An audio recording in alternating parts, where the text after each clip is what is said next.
நண்பர்களே அனைவருக்கும் வணக்கம். இன்றைய நிகழ்ச்சியை துவக்கி வைப்பதற்காக தமிழ்த்தாய் வாழ்த்து பாடும்படி மரியாதைக்குரிய ரமணி பாலசாமி அம்மா அவர்களை பணிவோடு வேண்டுகிறேன். அறிஞர் பெருமக்கள் அனைவருக்கும் வணக்கம். யாரு அனைவருக்கும் வணக்கம். இன்றைக்கு இறுதி நிகழ்ச்சியிலே பாடுறத நான் பெருமையா நினைக்கிறேன். அனைவருக்கும் வணக்கம். தமிழ் வாழ்த்து. தமிழுக்கும் அமுதென்று பேர், அந்த தமிழ் என்ப தமிழ் எங்கள் உயிருக்கு நேர், உயிருக்கு நேர். தமிழுக்கும் அமுதென்று பேர், தமிழுக்கு நிலவென்று பேர், இன்ப தமிழ் எங்கள் சமூகத்தின் விளைவுக்கு நீர். தமிழுக்கு மனம் என்று பேர், இன்ப தமிழ் எங்கள் வாழ்வுக்கு நிருமித்த ஊர்.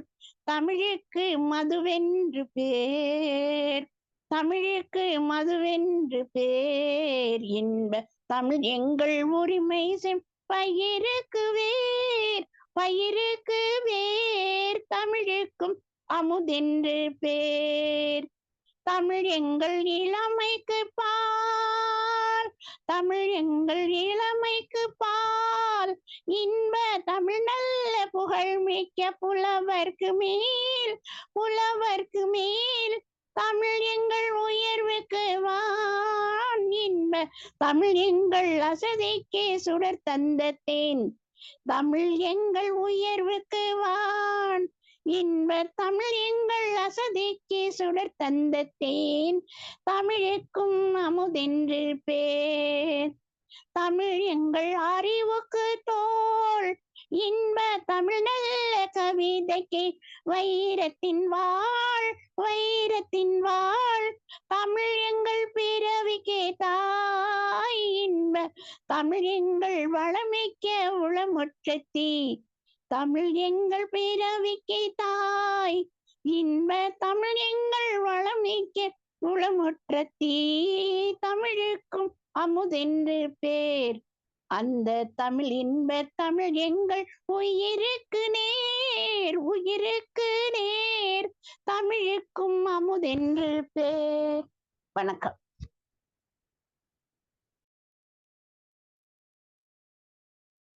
நன்றி அம்மா, மிக்க நன்றி.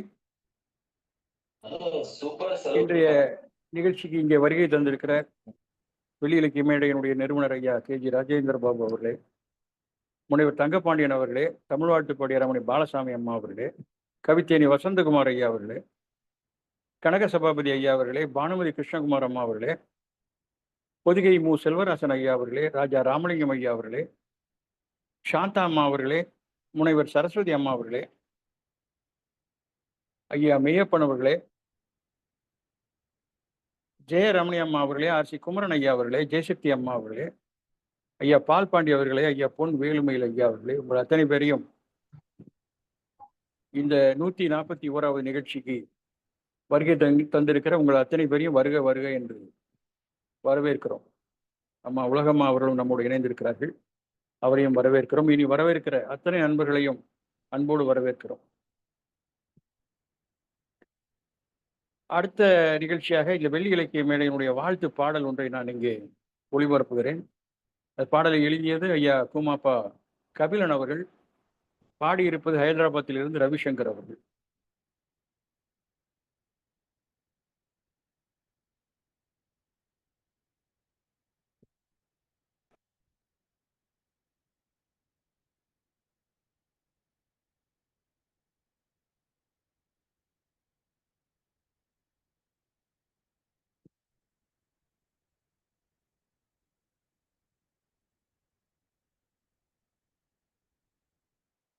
வணக்கம்.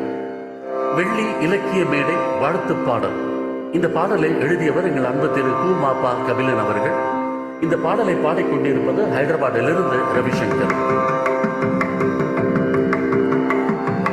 வெள்ளிக்கிழமை மாலையிலே ஒன்று கூடுவோம்,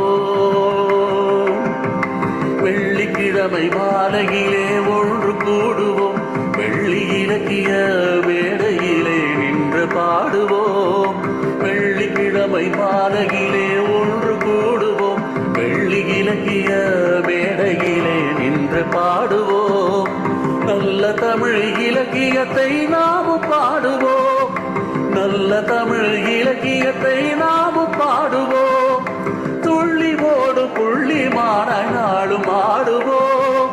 நல்ல தமிழ் இலக்கியத்தை நாமும் பாடுவோம். துள்ளி ஓடு புள்ளி மானாய் நாளும் ஆடுவோம். வெள்ளிக்கிழமை மாலையிலே ஒன்று கூடுவோம். வெள்ளி இலக்கிய மேடையிலே நின்று பாடுவோம். வள்ளுவனின் குறளமுதை விரும்பி சொல்லுவோம். தெள்ளு தமிழ் காப்பியத்தை திரும்பச் சொல்லுவோம். வள்ளுவனின் குறளமுதை விரும்பி சொல்லுவோம். தெள்ளு தமிழ் காப்பியத்தை திரும்பச் சொல்லுவோம். வெல்லும் தமிழை உலகின் காதில் கொண்டு செல்லுவோம். வெல்லும் தமிழை உலகின் காதில் கொண்டு செல்லுவோம். நல்ல தமிழ் வாடும் என உறக்க சொல்லுவோம். நல்ல தமிழ் வாடும் என உறக்க சொல்லுவோம். வெள்ளிக்கிழமை மாலையிலே ஒன்று கூடுவோம். வெள்ளி இலக்கிய மேடையிலே நின்று பாடுவோம். கம்பநாடன் சொல்லாடலை கேட்டு ரசிப்போம். கண்ணதாசன் பாடல்களின் தேனை சுவைப்போம். கம்பநாடன் சொல்லாடலை கேட்டு ரசிப்போம். கண்ணதாசன் பாடல்களின் தேனை சுவைப்போம். வெள்ளி மாலை தமிழ் அமுதை ஊடு கழிப்போம். வெள்ளி மாலை தமிழ் அமுதை ஊடு கழிப்போம்.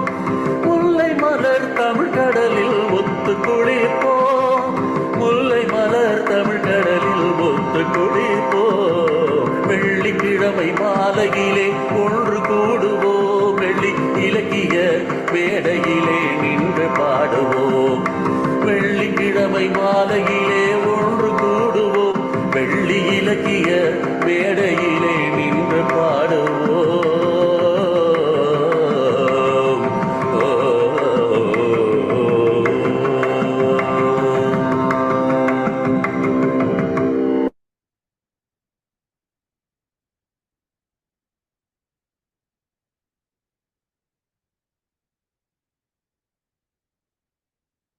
மிகச் சிறப்பு.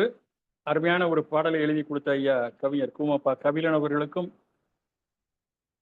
ஒரு நல்ல பாடலை, நல்ல குரல், அவருக்கு குரல் வளம் ஐயா ரவிசங்கர் அவர்கள் ஹைதராபாத்திலிருந்து, அவருக்கும் வெள்ளி இலக்கிய மேடை நன்றி கூறிக்கொள்கிறது.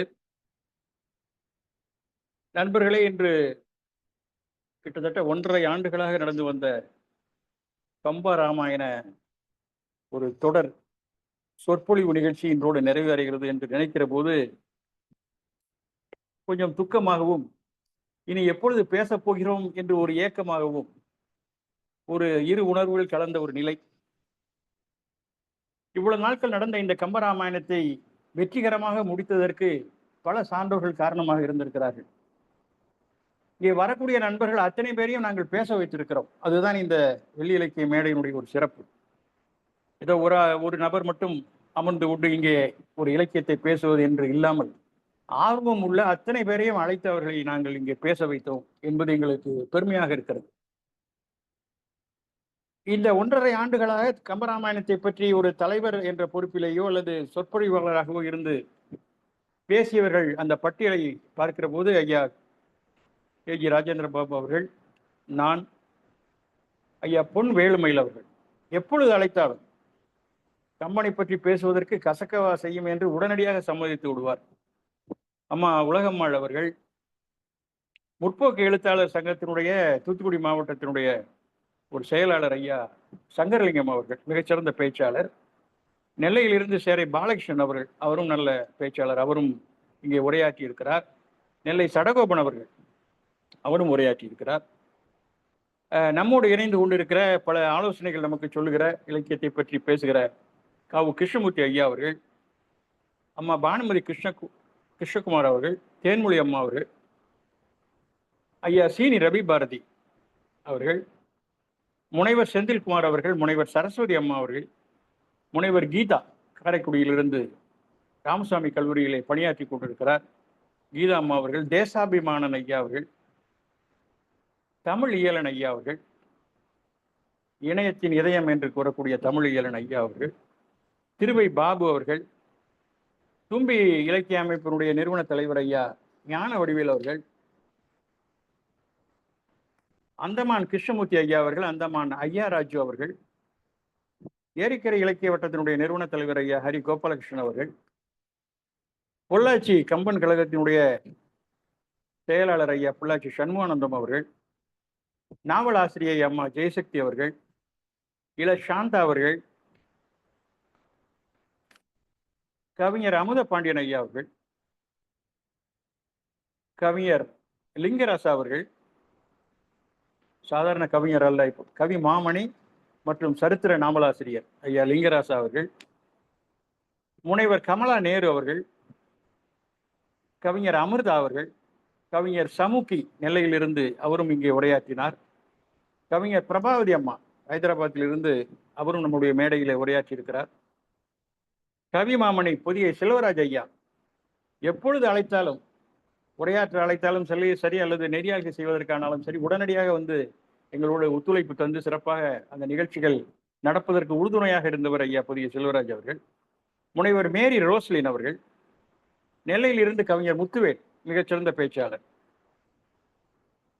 பாரத ஸ்டேட் வங்கியிலே ஏஜிஎமாக இருந்து ஓய்வு பெற்ற ஐயா ரவிச்சந்திரன் அவர்கள் ஒரு முறை உரையாற்றி இருக்கிறார், மாநில தமிழ் சங்கத்தினுடைய பொருளாளர் ஐயா பாப்பையா அவர்கள்.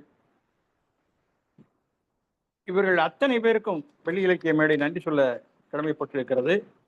அது மாத்திரமல்ல, இந்த நிகழ்ச்சியிலே தொடர்ந்து தமிழ் வாழ்த்து பாடுகிற மரியாதைக்குரிய ரமணி பாலசாமி அம்மா அவர்களுக்கும் நன்றி செலுத்துகிறோம். நெறியாள்கையை மாற்றி மாற்றி புதிய செல்வராஜ் ஐயா அவர்களும் கமலா நேரு அம்மா அவர்களும் இங்கே நடத்தி கொடுத்தார்கள். அவர்களுக்கும் எங்களுடைய தலைதாழ்ந்த நன்றியை தெரிவித்துக் கொள்கிறோம். இன்றைய நிகழ்ச்சியிலே ஐயா கேஜிஆர் அவர்கள் உரையாற்ற இருக்கிறார் என்கிற போது அந்த நிகழ்ச்சியிலே நான் தலைவராக இருப்பது என்பது கொஞ்சம் கூட ஒரு பொருத்தம் இல்லாத ஒரு செயல் என்றாலும் கூட, இன்றைக்கு எனக்கு பிறந்த நாள் என்ற காரணத்தால் கவிஞர் கேஜி ராஜேந்திர பாபு ஐயா அவர்கள் எனக்கு இந்த ஒரு பதவியை எனக்கு அளித்திருக்கிறார். தலைவர் என்ற பதவியை அளித்து நீ பெருமைப்படுத்தியிருக்கிறார். ஐயா அவர்களுக்கு என்னுடைய நன்றியை தெரிவித்துக் கொள்கிறேன். ஐயா அவர்கள் இன்று உரையாற்ற இருக்கிறார். பொதுவாக இந்த கம்பன் காப்பியத்திலே இரு நிலைகளில் காட்சி தருவான் ராமன். அப்படி காட்சி அளிக்கும்படியாக நமக்கு அந்த படைப்பை கொடுத்தவன் கம்பன். ஒன்று பரம்பொருள் ராமன், இன்னொருவன் மனிதன். இருவேறு விதமாக ராமன் இங்கே நடமாடுவான். அந்த பரம்பொருளை மூல ராமன் என்றும், மனித ராமனை தயரத ராமன் என்றும் அழைப்பது வழக்கம். இந்த உலக காப்பியங்களோடு கம்பராமாயணத்தை ஒப்பிட்டு கம்பருடைய அந்த ஏற்றத்தை நமக்கு காட்டியவர் வாவேசு ஐயர் அவர்கள். கம்பனுடைய பெருமையை இந்த உலகுக்கு பறைசாற்றியவர் வாவேசு ஐயர். மனிதன் எங்கெல்லாம் மனிதனாக இருக்கிறான் இராமன் என்பதை பற்றி புத்த சாதக கதைகள், பௌம சரிதம், பத்ம புராணம் இவற்றையெல்லாம் நாம் ஒப்பிட்டு ராமனை மனிதன் என்பதை காணலாம். தமிழ்நாட்டினுடைய கொள்கையை ஒட்டி அவனை கடவுளாகவும் காணலாம்.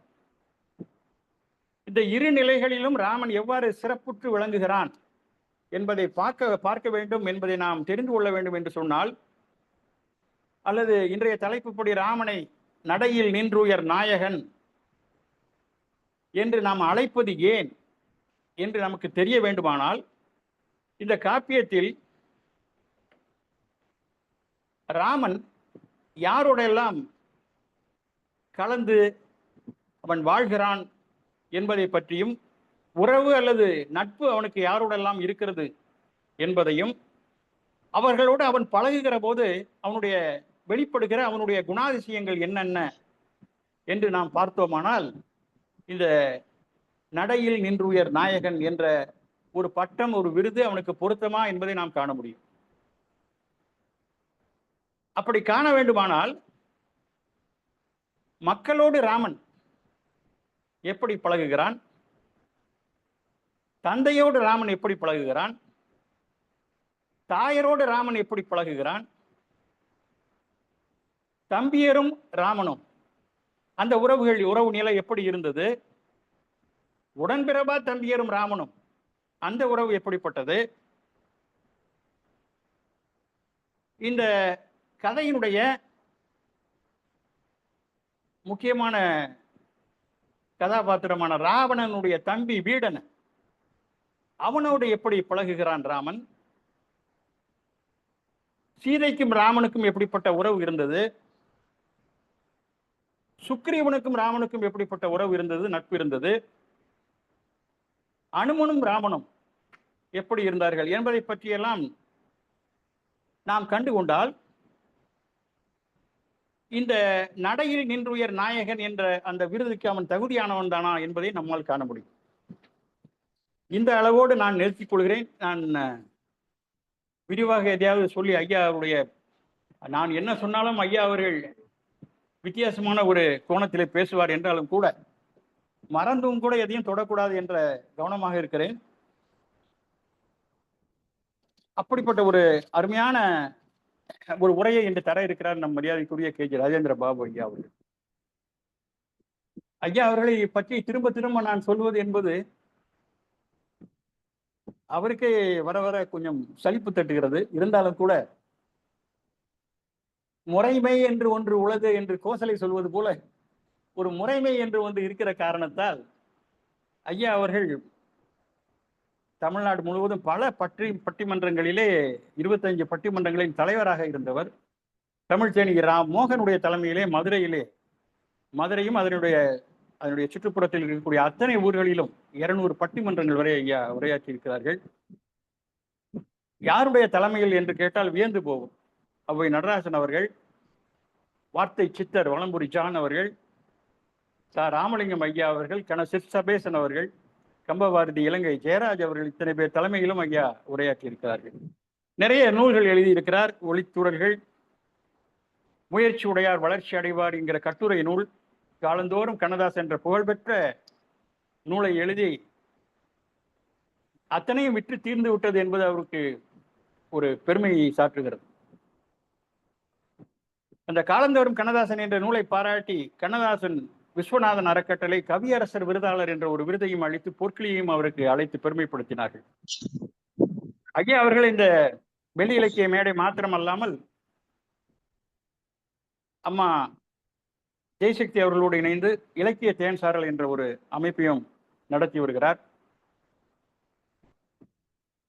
பத்திரிகைகள், வானொலி, தொலைக்காட்சி என்று அவருடைய திறமை முழுக்க அதில் பல கட்டுரைகள், கவிதைகள் நிறைய எழுதி வெளியிட்டிருக்கிறார். பல கலந்துரையாடல்கள், சில தலைவர்களை பற்றியெல்லாம் தொலைக்காட்சியில் அவர் பேசியிருக்கிறார். இந்த வெள்ளி இலக்கிய மேடையிலே நாங்கள் மக்களிடம் கொண்டு சேர்க்க வேண்டும் என்று சொல்லி சிலப்பதிகாரத்தை முதலாக எடுத்து ஒவ்வொரு வார்த்தைக்கும் ஐயா பொருள் சொல்லி மிகச் சிறப்பாக அதை நடத்தி முடித்தோம். அடுத்ததாக மணிமேகலையை கொண்டு சேர்த்தோம். இப்பொழுது கம்பராமாயணம் இன்று நிறைவடைகிறது.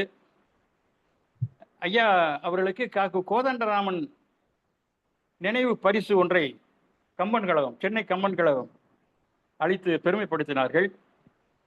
அமிழ்தமொழி ஆய்வரங்கத்திலே சிலம்பொலி சிலப்பனார் விருது அவருக்கு அளிக்கப்பட்டது. அந்த நிகழ்ச்சியிலே நான், ஐயா ஞான வடிவேல், நிறைய நண்பர்கள் நாங்களும் அங்கே கலந்து கொண்டிருந்தோம். இவ்வளவு ஒரு சிறப்பான தகுதி பெற்ற ஐயா கேஜி ராஜேந்திர பாபு அவர்கள் இப்பொழுது நடையில் நின்றுயர் நாயகன் என்ற தலைப்பிலே இங்கே உரையாற்றுவார் என்று சொல்லி அமைகிறேன். என்னுடைய கருத்தை ஐயா உரையாற்றி முடித்ததற்கு பின்னால் ஏதாவது இருந்தால் ஒன்றும் இருக்க வாய்ப்பில்லை. அவர் உரையாற்றியதற்கு பிறகு இருந்தால் நான் பிறகு பேசுகிறேன் என்று சொல்லி அமைகிறேன். நன்றி, வணக்கம். மகிழ்ச்சி. கேக்குதா தீபன்? நல்லா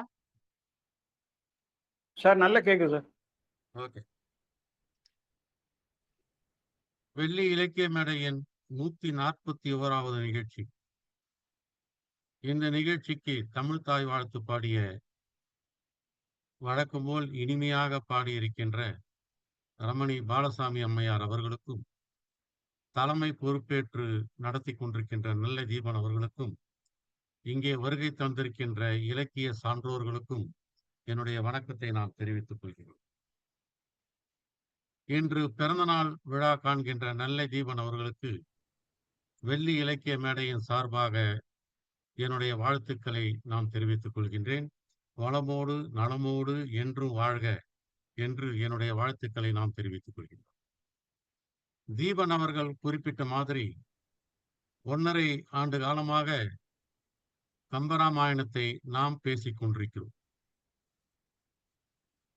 இந்த நிகழ்ச்சியை முழுக்க ஏற்பாடு செய்து அனைத்து பேச்சாளர்களையும் அழைத்து பேச வைத்து மிக வெற்றிகரமாக நடத்தி கொண்டிருக்கின்ற ஒரு இலக்கியவாதி உண்டு என்று சொன்னால் அது நெல்லை தீபன் அவர். அவருக்கு அண்மை காலமாகத்தான் இலக்கியத்தின் மீது ஆர்வம் வந்திருக்கிறது. ஆனாலும் கூட விறுவிறு என்று அவர் மேடை பேச்சிலேயே முன்னேறி கொண்டிருக்கிறார். இதேபோல் ஒரு அமைப்பை உருவாக்கி பல பேச்சாளர்களை வரவழைத்து பேச வைப்பதிலேயும் மிக திறமைசாலியாக இருக்கிறார் என்பதை நீங்கள் அத்தனை பேரும் நன்றாக அறிவீர். தீபன் அவர்களுடைய ஆர்வத்தின் காரணமாகத்தான் கம்பராமாயணம் இவ்வளவு சிறப்பாக நடைபெற்று கொண்டிருக்கிறது. 10,000 பாடல்களையும் சொல்ல முடியாது என்கின்ற காரணத்தினால் நாங்கள் ஒரு திட்டத்தை வகுத்தோம், ஒரு ஏற்பாடு செய்தோம். முக்கியமான படலங்களை பற்றி மட்டுமே பேசுவது, மற்ற படலங்களிலே இருக்கின்ற கதைகளை எல்லாம் இடையிடையே சொல்லி அதை தொடுத்து விடுவது என்று ஒரு ஏற்பாடு செய்து, அந்த ஏற்பாட்டின் காரணமாகத்தான் மிக விரைவாக இந்த நிகழ்ச்சியை எங்களால் முடிக்க முடிந்தது. இடையிடையே இந்த நிகழ்ச்சிகளையும் அதில் இருக்கக்கூடிய கதைகளையும் சொல்லிய பெருமை நெல்லை தீபன் அவர்களுக்குத்தான் உண்டு. அவர்களே குறிப்பிட்ட மாதிரி ஒரு 33, 34 இலக்கிய பேச்சாளர்கள் வெள்ளி இலக்கிய மேடையிலே வந்து கம்பராமாயணத்தை பேசியிருக்கிறார்கள் என்பது மகிழ்ச்சிக்குரிய ஒன்றாகும். எத்தனையோ பேச்சுக்கள், விதவிதமான பேச்சுக்களை எல்லாம் 1.5 ஆண்டு காலமாக நாம் கேட்டிருக்கின்றோம். வெள்ளிக்கிழமை வந்தது என்று சொன்னாலே கம்பனை கேட்க வேண்டும் என்ற ஆர்வம் எல்லோருக்குமே உந்துதலாக இருந்து அனைவருமே வந்து இங்கே இந்த நிகழ்ச்சியை மிக சிறப்பாக நடத்தி கொடுத்திருக்கிறீர்கள். அதற்காகவும் உங்களுக்கு என்னுடைய நன்றியை தெரிவித்துக் கொள்கின்றேன். அதே போல தொடர்ந்து நடைபெறுகின்ற நிகழ்ச்சிக்கும் உங்களுடைய ஆதரவு வேண்டும் என்றும் கேட்டுக்கொள்கின்றேன். இந்த தலைப்பை நான் எடுத்துக்கொண்டதற்கு காரணமே, இன்றைக்கு கம்பராமாயணம் முற்றுப்பெற நிறைவுற இருக்கிறது. ஆக இந்த நிறைவு நாளில் கம்பராமாயணத்தினுடைய முக்கிய நாயகன், கதாநாயகன் ராமனை பற்றி பேச வேண்டும் என்று எண்ணித்தான் இந்த தலைப்பை நான் எடுத்துக்கொண்டேன். ராமனை பற்றி எப்படியெல்லாம் பேசலாம் என்று முன்னோட்டமாக நம்முடைய நெல்லை தீபன் அவர்கள் இங்கே சொன்னார். அவன் யார் யாரோடெல்லாம் பழகியிருக்கிறான் என்பதை வைத்து பார்க்கின்ற பொழுதே அவன் நடையில் நின்றுயர் நாயகன் என்ற தலைப்புக்கு பொருத்தமானவன் என்பதை மிக அழகாக அவருடைய கண்ணோட்டத்திலே இருந்து அவர் சொல்லியிருக்கிறார். ராமன் என்று சொன்னாலே அறத்தினுடைய நாயகன் என்பதுதான் மைய புள்ளி. அவனுடைய பெருமையே அதுதான்.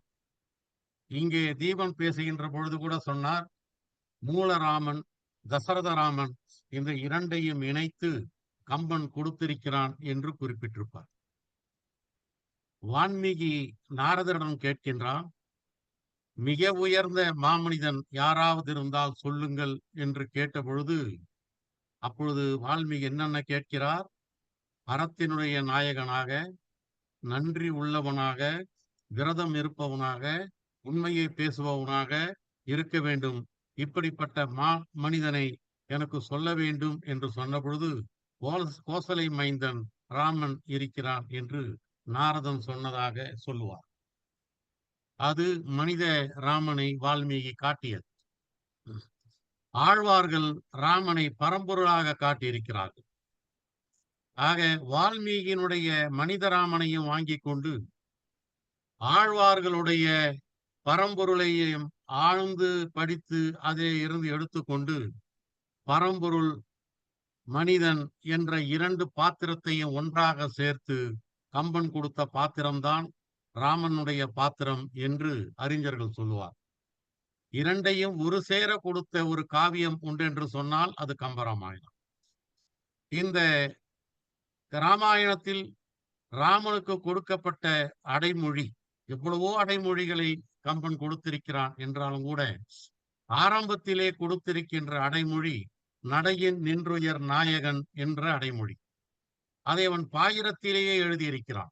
நடையின் நின்றுயர் நாயகன் தோற்றத்தின் இடை நிகழ்ந்த ராமாவதார பேர் தொடை நிரம்பிய தோமொரு மா கதை சடையன் வெண்ணல்லூர் வயின் தந்ததே என்று பாயிரத்திலேயே அவன் அதை குறிப்பிட்டிருப்பான்.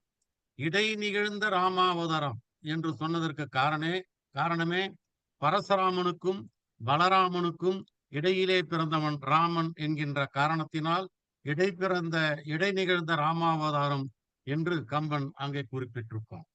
ராமனுக்கு ஏராளமான பெருமைகள் இருக்கின்றன. அதிலே ஒரு முக்கியமான பெருமை என்னவென்று சொன்னால் மக்களை அவன் அணுகிய விதம். கம்பன் அதை அழகாக சொல்வான். மக்களை எப்படி அணுகுகிறான் ராமன், எவ்வளவு அன்பு வைத்திருக்கிறான் மக்கள் மீது என்பதை கம்பன் ஒரு பாடலிலே சொல்லுவான். எதிர்வரும் அவர்களை எமையுடைய இறைவன் முதிர்தரு கருணையின் முகம் மலர் ஒளிர. அவரை பார்க்கின்ற பொழுதே அவன் முகமளிர பேசுவானாம். முகத்தான் அமர்ந்து இனிது நோக்கி என்று திருவள்ளுவர் சொன்ன மாதிரி அங்கே முகம் மலர் ஒளிர அவன் பேசுவானாம். என்ன கேட்பானாம்? எது வினை இடறிவை இடரிலை, எது வினை, என்ன செய்து கொண்டிருக்கிறீர்கள், உங்களுக்கு எந்த துயரம் இல்லை அல்லவா, இனிது நும்மனையும், உங்களுடைய வீடு மகிழ்ச்சியாக இருக்கிறதா, மதிதரும் குமரரும் வலியர்குள் என்று ராமன் ஒவ்வொரு மனிதனையும் பார்க்கின்ற பொழுதெல்லாம் அவன் கேட்டுக்கொண்டே வந்தான் என்கின்ற செய்தியை கம்பன் சொல்லுகின்ற பொழுது எந்த அளவுக்கு மக்கள் மீது ராமன் ஒரு அன்பு வைத்திருக்கிறான் என்பதை இங்கே எடுத்து காட்டுகிறான். அந்த வகையிலேயும் அவன் நடையின் உயர் நாயகனாகத்தான் நமக்கு தெரிகிறான். வழக்கமாக பலமுறை நாம் சொல்லிக் கொண்டிருக்கிறோம். தாடகை வதை படலத்தில் பெண் என்பதற்காகவே அவளை கொல்லாமலேயே தயங்கிக் கொண்டிருக்கிறான். விஸ்வாமுத்திரன் அவன் பெண் அல்ல, அவளுடைய தோளை பார்த்தாயா மலை மாதிரி இருக்கும், ஆணுக்கு சமமானவள், பல பேரை வெற்றி கொண்டவள், ஆகவே அவளை நீ கொல்லலாம் என்று சொன்ன பொழுது கூட அவன் என்ன சொல்கிறான் என்று சொன்னால் அரண் அல்லவும் எய்தினான். அந்த வார்த்தையை மறக்காமல் அங்கே கம்பன் போடுகிறான். அது செய்வது அரணல்லாத செயலாக இருந்தாலும் கூட நீங்கள் சொல்கிறீர்கள் என்பதற்காகவே நான் செய்கின்றேன், ஆசான் சொல்லுகிறார் ஆகவே நான் செய்கிறேன் என்றுதான் இறங்கினானே தவிர அரண் அல்ல என்ற செய்தியை அங்கே அவன் பதிவு செய்து விட்டுதான் அந்த தாடகை வதை படலத்திலே இறங்குகிறான் என்று சொன்னால் அங்கே அவனுடைய நடை எந்த அளவுக்கு உயர்ந்திருக்கிறது என்பது நமக்கு நன்றாக தெரிகிறது. மிதிலைக்கு வருகின்றான். அகலிகை காட்சியை முடிந்து விடுகிறது. தாடகை வதைப்படலம் முடிந்து விடுகிறது. அகலிகை காட்சி முடிந்து விடுகிறது. அங்கிருந்து மிதிலைக்கு வருகிறான். மிதிலைக்கு வருகின்ற பொழுது ஜானகி சீதையை பார்க்கின்றான். கன்னிமாடத்திலே நிற்கின்ற சீதையை பார்க்கின்றான். சீதையை பார்த்துவிட்டு இரவு நேரத்திலே அவன் காதல் நோயிலே அவதிப்படுகின்றான். என்ன இது ஆச்சரியமாக இருக்கிறது, கருப்பு விஷம்தான் உண்டு, வெள்ளை விஷம் கூட உண்டா என்று நிலாவை பார்த்து அவன் சொல்கின்றான். இப்படி அவன் காதல் நோயாலே அவதிப்படுகின்ற பொழுது திடீரென்று அவனுக்கு ஒரு எண்ணம் வருகிறான். என்ன எண்ணம்? ஒருவேளை இவள் திருமணமானவளாக இருந்திருந்தால், நாம் அவளை நினைத்து விட்டால் என்று ஒரு எண்ணம் வருகிறது. ஆனால் அவனுக்கு இருக்கின்ற அந்த ஒழுக்கத்தினுடைய மேன்மை எந்த அளவுக்கு அவன் மனதிலே உறுதியாக இருக்கிறது என்பதை கம்பன் அந்த இடத்திலே சொல்கிறான். அவன் என்ன சொல்லுவான்? பாகுபோல் மொழி பைந்தொடியை நான் பார்த்தேனே. அவள் யாராக இருக்கக்கூடும்?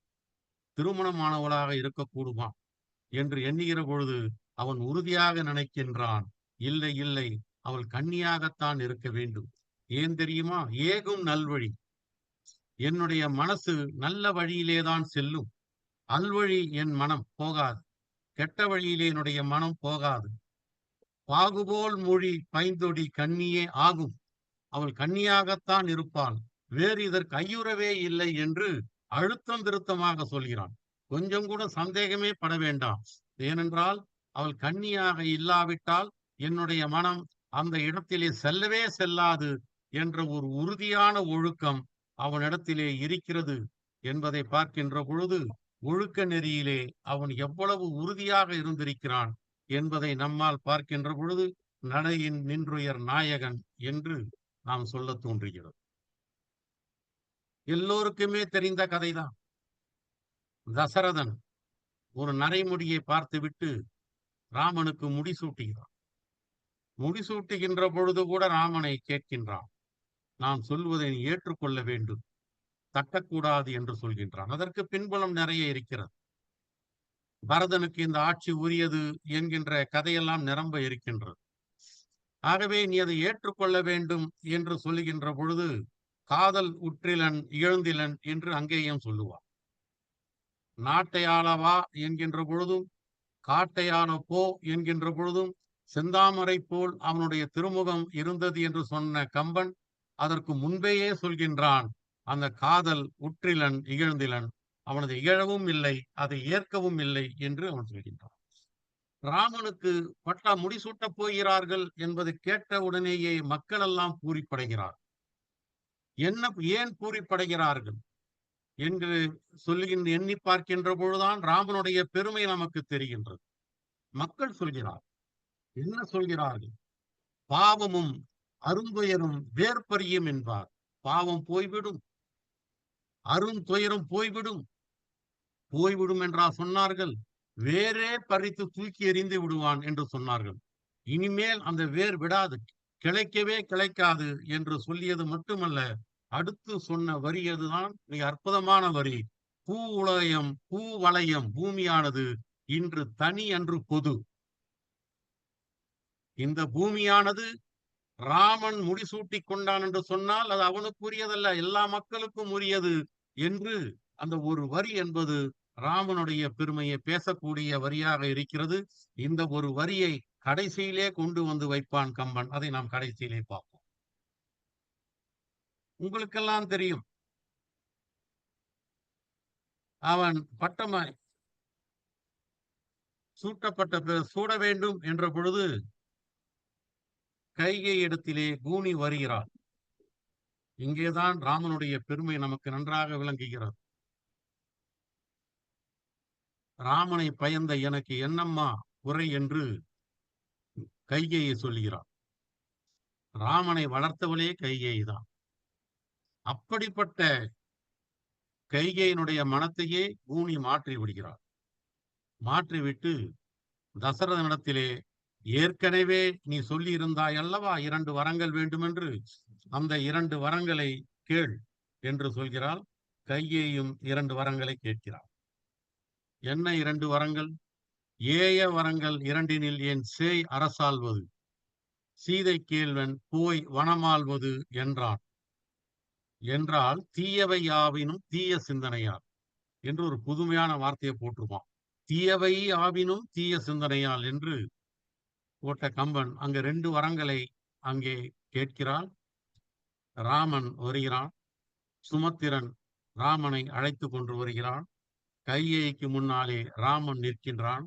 அப்பொழுது கைகேயி சொல்கிறாள், ஆழிசூழ் உலகமெல்லாம் பரதனை ஆள நீ போய் தாடிரும் சடைகள் தாங்கி தாங்கரும் தவம் மேற்கொண்டு கூழி வெங்கானம் நன்னி புண்ணிய துறைகள் ஆடி 7 வா என்று இயம்பினல் அரசன் என்றான் என்று சொன்ன பொழுது அவன் என்னென்ன கேள்விகள் கேட்டிருக்க வேண்டும் என்று நினைக்கிறீர்கள்?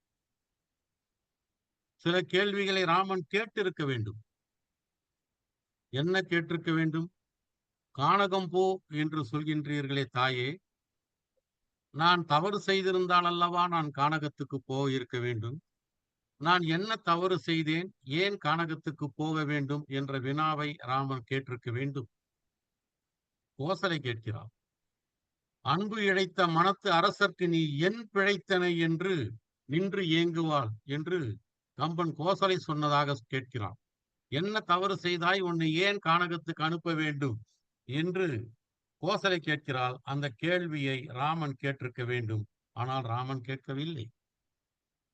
அடுத்து இன்னொரு கேள்வியை ராமன் கேட்டிருக்க வேண்டும். என்ன வரங்கள் கொடுக்கப்பட்டிருக்கிறது? ஒரு வரம் பரதன் ஆள வேண்டும். சரி, ஆழி சூழ் உலகமெல்லாம் பரதனை ஆள ஒரு வரம். இரண்டாவது வரம் போய் வனம் ஆள்வது, தாழிரும் சடைகள் தாங்கி தவம் மேற்கொண்டு கூழி வெங்கானம் நன்னி புண்ணிய துறைகள் ஆடி. முடிந்து விட்டது. கடைசியாக 2 வரி இருக்கிறதல்லவா? 7 ஆண்டின் வா என்று இயம்பினான் அரசன் என்று சொல்கிறாளே, 7 ஆண்டின் வா என்று தசரதன் கைகேயிடம் சொன்னானா? சொன்னதாக முன்குறிப்பு ஏதாவது இருக்கிறதா? இல்லை. ராமன் இதை கேட்டிருக்கலாம். 14 ஆண்டு காலம் என்று அரசன் இதை குறிப்பிட்டு சொல்லியிருந்தாரா என்று கேட்டிருக்கலாம். அதையும் அவன் கேட்கவில்லை. இன்னொன்றையும் கேட்டிருக்கலாம்.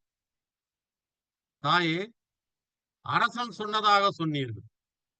அரசன் சொன்னதாக சொன்னால் ஒன்று அமைச்சர் சொல்லியிருக்க வேண்டும், அல்லது குரு வசிஷ்டர் சொல்லியிருக்க வேண்டும்.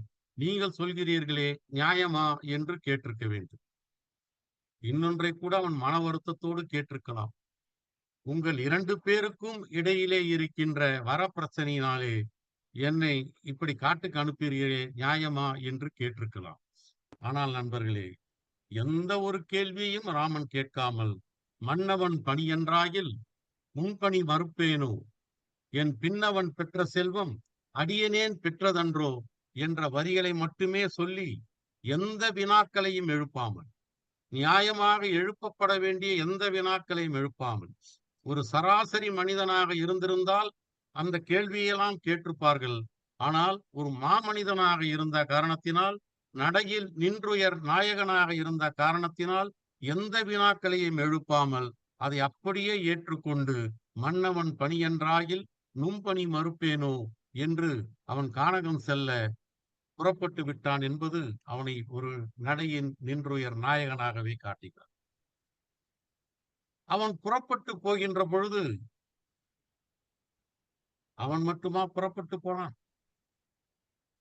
இடையிலே லக்குமணனுடைய கோபங்கள் வந்திருக்கின்றன. சீதை புறப்பட்டு போகிறாள். மூவருமே புறப்பட்டு போகின்ற பொழுது நாடே புறப்பட்டு போகின்றது. அப்பொழுது கூட ராமன் மகிழ்ச்சி அடையவில்லை. சாதாரண மனிதராக இருந்திருந்தால் என்ன சொல்லியிருப்பார்கள்? நீங்கள் என்ன முடிசூட்டுவது? நான் காட்டுக்கு போனால் இவ்வளவு மக்கள் என் பின்னாலே வருகிறார்கள், அவர்களை வைத்து நான் முடிசூட்டிக் கொள்கிறேன் என்று சாதாரண மனிதனாக இருந்தால் சொல்லுவார். ஆனால் ராமன் அதை சொல்லவில்லை. இந்த மக்கள் தன் பின்னாலே வருவதை அவன் விரும்பவே இல்லை. அயோத்தி மக்கள் அயோத்தியிலே இருந்து ஆனந்தமாக வாழ வேண்டும் என்றுதான் ஆசைப்பட்டிருக்கிறான் ராமன். பரதன் ஆள வேண்டும். இந்த செல்வம், இந்த பதவி பரதனுக்குரியது. அவன் இந்த மக்களை எல்லாம் வைத்து ஆள வேண்டும், இந்த மக்களும் மகிழ்ச்சியோடு இருக்க வேண்டும் என்று எண்ணிய காரணத்தினாலேதான் ராமன் ஒரு யுக்தியை கூட செய்கின்றான். இரவு நேரத்திலே தேர் நிற்கின்ற பொழுது அந்த மூவருமே இறங்கி கானகம் போகிறார்கள். சுமித்திரனிடத்திலே சொல்கின்றான், இந்த தேரை நீ திருப்பி கொண்டு போ. ஏனென்று சொன்னால் இவர்களெல்லாம் திரும்பி போகவே மாட்டார். இவர்கள் என் மீது அன்பு கொண்டவர்களாக இருக்கிறார்கள். பூண்ட பேர் அன்பினாரை போக்குவது அரிது. என்னால் இவர்களை எல்லாம் திருப்பி அனுப்பவே முடியாது. போக்காது ஈண்டு நின்று ஏகல் பொல்லாது. அப்படியே இவர்களை எல்லாம் வைத்துக் கொண்டிருக்க முடியாது. ஆகவே நீ திருப்பி கொண்டு போனால் அங்கே இருக்கின்ற சுவட்டை பார்த்து இவன் மீண்டு வந்து விட்டான் அயோத்திக்கு என்று மக்களெல்லாம் திரும்பி போய் விடுவார்கள் என்று ராமன் சொல்லியிருக்கிறான் என்று சொன்னால், மக்கள் மீது ராமனுக்கு இருந்த பரதன் இந்த நாட்டை ஆள வேண்டும், மக்களுடைய குழுவோடு சேர்த்து அவன் ஆள வேண்டும் என்று எண்ணிய எண்ணம் இங்கே நன்றாக வெளிப்படுகிறது. தம்பியின் மீது அவன் வைத்த மதிப்பும், மக்கள் மீது அவன் வைத்திருக்கின்ற மதிப்பும் இங்கே நன்றாக வெளிப்படுகிறது. அன்பும் நன்றாக வெளிப்படுகிறது. ஆகவே நடையின் நின்றுயர் நாயகன் என்று சொல்வதற்கு இது ஒரு நல்ல வாய்ப்பாக அமைந்திருக்கின்றது. ராமாயணத்திலே 5 நாடுகள் இருக்கின்றன. 2 நாடுகள் பெரிய நாடுகள்.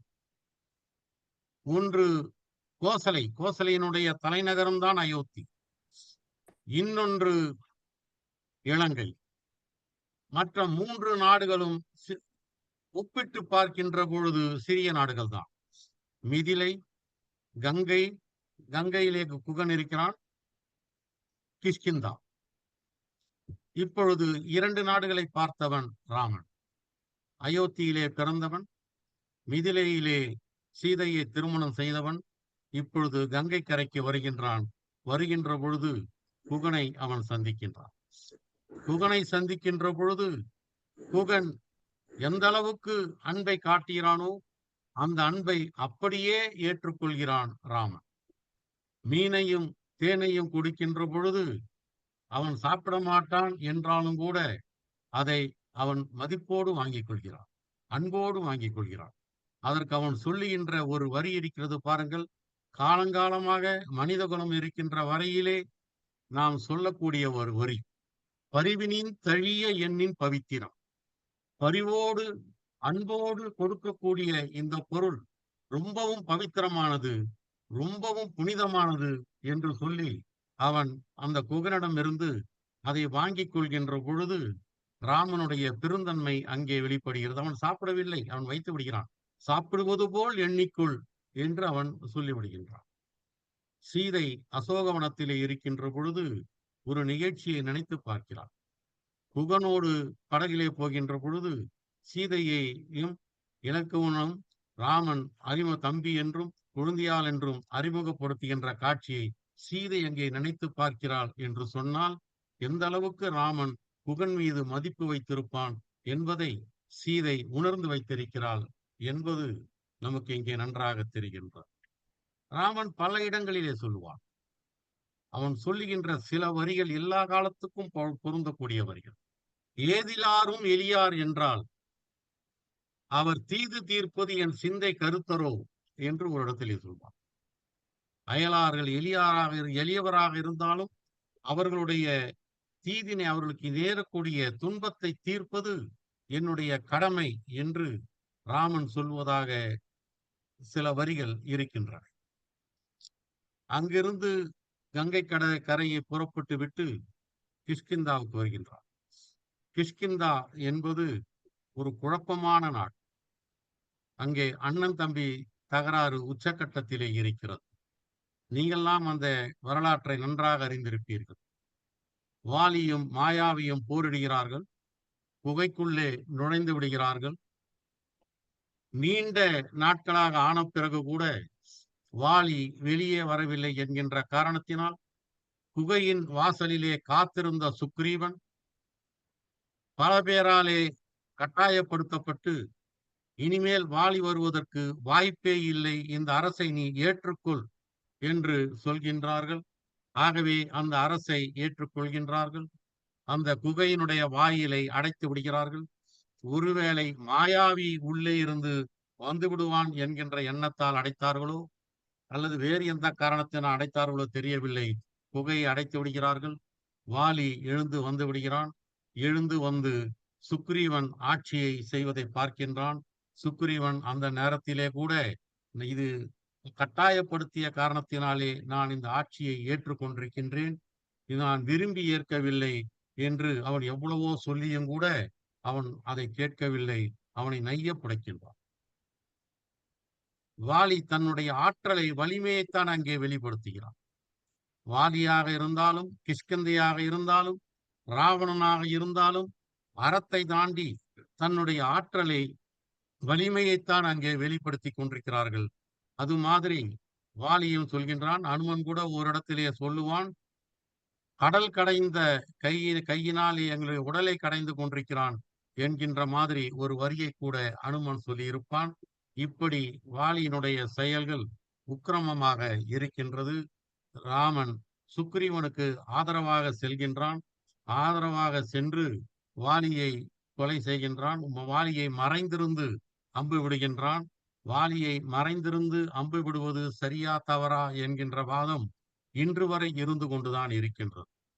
வாலியை மறைந்திருந்து கொன்றது சரியா தவறா என்கின்ற வாதமும் சீதையை தீயிலே இறக்கியது சரியா தவறா என்கின்ற வாதமும் இன்று வரை இருந்து கொண்டுதான் இருக்கின்றது. ஆனால் இந்த வாதங்கள் இருக்கின்ற வரைதான் எந்த காவியங்களுக்கும் ஒரு உயிர்ப்பு இருக்கும். சரியா தவறா என்ற வாதம் காலங்காலமாக நடந்து கொண்டே இருக்கின்ற பொழுது நாம் கம்பராமாயணத்தை நினைத்து கொண்டே இருப்போம். இது சரி தவறு என்றெல்லாம் நாம் சொல்லிவிட முடியாது. ஒவ்வொருவருக்கும் ஒவ்வொரு கருத்து இருக்கும். மூதறிஞர் ராஜாஜி அவர்கள் கூட வாலிவாதை படலத்திலே ராமன் செய்தது தவறு என்று குறிப்பிடுவார். சில பேர் அவன் செய்தது சரி என்று சொல்லுவார்கள். இப்படி பல வாதங்கள் இருக்கின்றது. வாலி கேட்கிறான், நீ எதற்காக என்னை கொன்றாய்? அப்பொழுது ராமன் 2 பதில்களை சொல்கிறான். நீ வெளியே வந்து விட்டாய். வந்தவுடனே உன்னிடத்திலே தன்னிலை விளக்கமாக சுக்ரீவன் விளக்கத்தை சொல்லிவிட்டான். வந்து உன்னை வணங்கி மகிழ்ந்தனன். எந்தை என் கண் இனத்தவர் ஆற்றலின் தந்தது உன் அரசு என்று தரிக்கலான். முந்தி உற்றது சொல்ல முனிந்து சொல்றான். உன் அரசுனே சொல்றான். இப்படி சொல்லப்பட்ட அவனை என்ன செய்தாய்? கொல்லல் உற்றனை. அவனை கொல்வதற்காக நீ முயற்சி அடித்து உதைத்தாய். உம்பியை கோது அவர்க்கு இல்லை என்பது உணர்ந்தும் இரங்கலை. அவன் மீது தவறு இல்லை என்று உனக்கு சொல்லப்பட்டாலும் அதனை நீ கேட்டு இரக்கம் காட்டவில்லை. அல்லவை செய்யல் உனக்கு அபயம் பிழை புல்லல் என்னவும் புல்லலை அபயம் என்று வருகிறான். அப்பொழுது கூட அதை நீ ஏற்கவில்லை. அவனை அடித்து உதைக்கிறாய் என்று ஒரு காரணம் சொல்கிறான். இன்னொரு காரணம், அவனுடைய மனைவி உரிமையை நீ ஏற்றுக்கொண்டிருக்கிறாய் என்று சொல்கின்றான். கவர்ந்து கொண்டு வந்து விட்டாய் என்று சொல்கின்றான். ஆனால் நண்பர்களே, வாலி முதல் கேள்விக்கு பதிலே சொல்லவில்லை. 2வது கேள்விக்கு மட்டும்தான் அவன் பதில் சொல்கின்றான். இதெல்லாம் எங்களிடத்திலே இருக்கக்கூடிய பழக்கங்கள் என்று அவன் சொல்கின்றான். அந்த வாதம் ஒரு பெரிய அளவிலே போய் கொண்டிருக்கிறது. இங்கே நான் சொல்ல வந்தது இந்த ஒரு பாடலுக்காகத்தான் இந்த கிஷ்கிந்தா காண்டத்தையே எடுத்தேன். வாலி இறக்கின்ற தருணத்தில் அங்கதனுக்கு பொன் உடைவாளை கொடுக்கின்றான். பொன் உடைவாளை கொடுக்கின்ற பொழுது அங்கே கம்பன் சொல்கின்றான், தன்னடி தாழ்தலோடும் தாமரை தடங்கண்ணானும் பொன் உடைவாளை நீட்டி நீ இது பொருத்தி என்றான் என்று கம்பன் சொல்லுவான். அடுத்தவரை சொல்கிறான், அப்படி சொன்ன உடனேயே என்னலும் உலகம் 7 ஏந்தின. உலகத்திலே இருக்கிற 7 உலகமும் அவனை பாராட்டின. இறந்து வாலி அந்நிலை துறந்து வானுக்கு அப்புறத்து போனான் என்று வான் வீட்டரசை அடைந்து விட்டான் என்று சொல்கிறான்.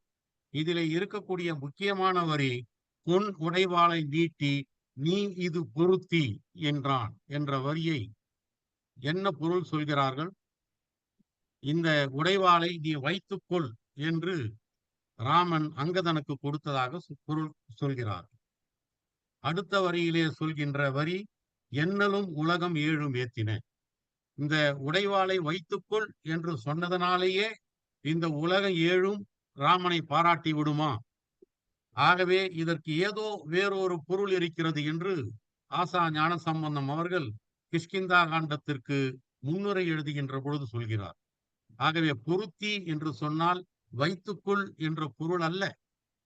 இங்கே நடந்த இந்த செயலை நீ பொறுத்துக்கொள் என்று அவனிடம் ராமர் சொன்னதாக, இப்படி ஒரு வாலினுடைய மகனிடத்திலே ராமன் உடைவாளை கொடுத்து இங்கே நடந்த நிகழ்ச்சியை பொறுத்துக்கொள் என்று சொன்னது ராமனுடைய பெருந்தன்மையை காட்டுகிறது. அதனாலே தான் 7 உலகமும் அவனை ஏத்தின என்று ஆசாஞா அவர்கள் ஒரு அருமையான உரையை சொல்லியிருப்பார். அதற்கு ஒரு எடுத்துக்காட்டை கூட அவர் சொல்கிறார். பொருத்தி என்பதற்கு பொறுத்துக்கொள் என்று கம்பன் வேறொரு இடத்திலே பயன்படுத்தியிருக்கிறார். நாமெல்லாம் அடிக்கடி சொல்வோம் அல்லவா? விஸ்வாமித்திரன் தசரனிடத்திலே வருகின்றான். கரிய செம்மல் ஒருவனை நான் அழைத்து கொண்டு போக வேண்டும், என்னிடத்திலே அனுப்பு என்று சொல்கிறான் என்கின்ற பொழுது அவன் தசரதன் அதை மறுக்கின்றான்.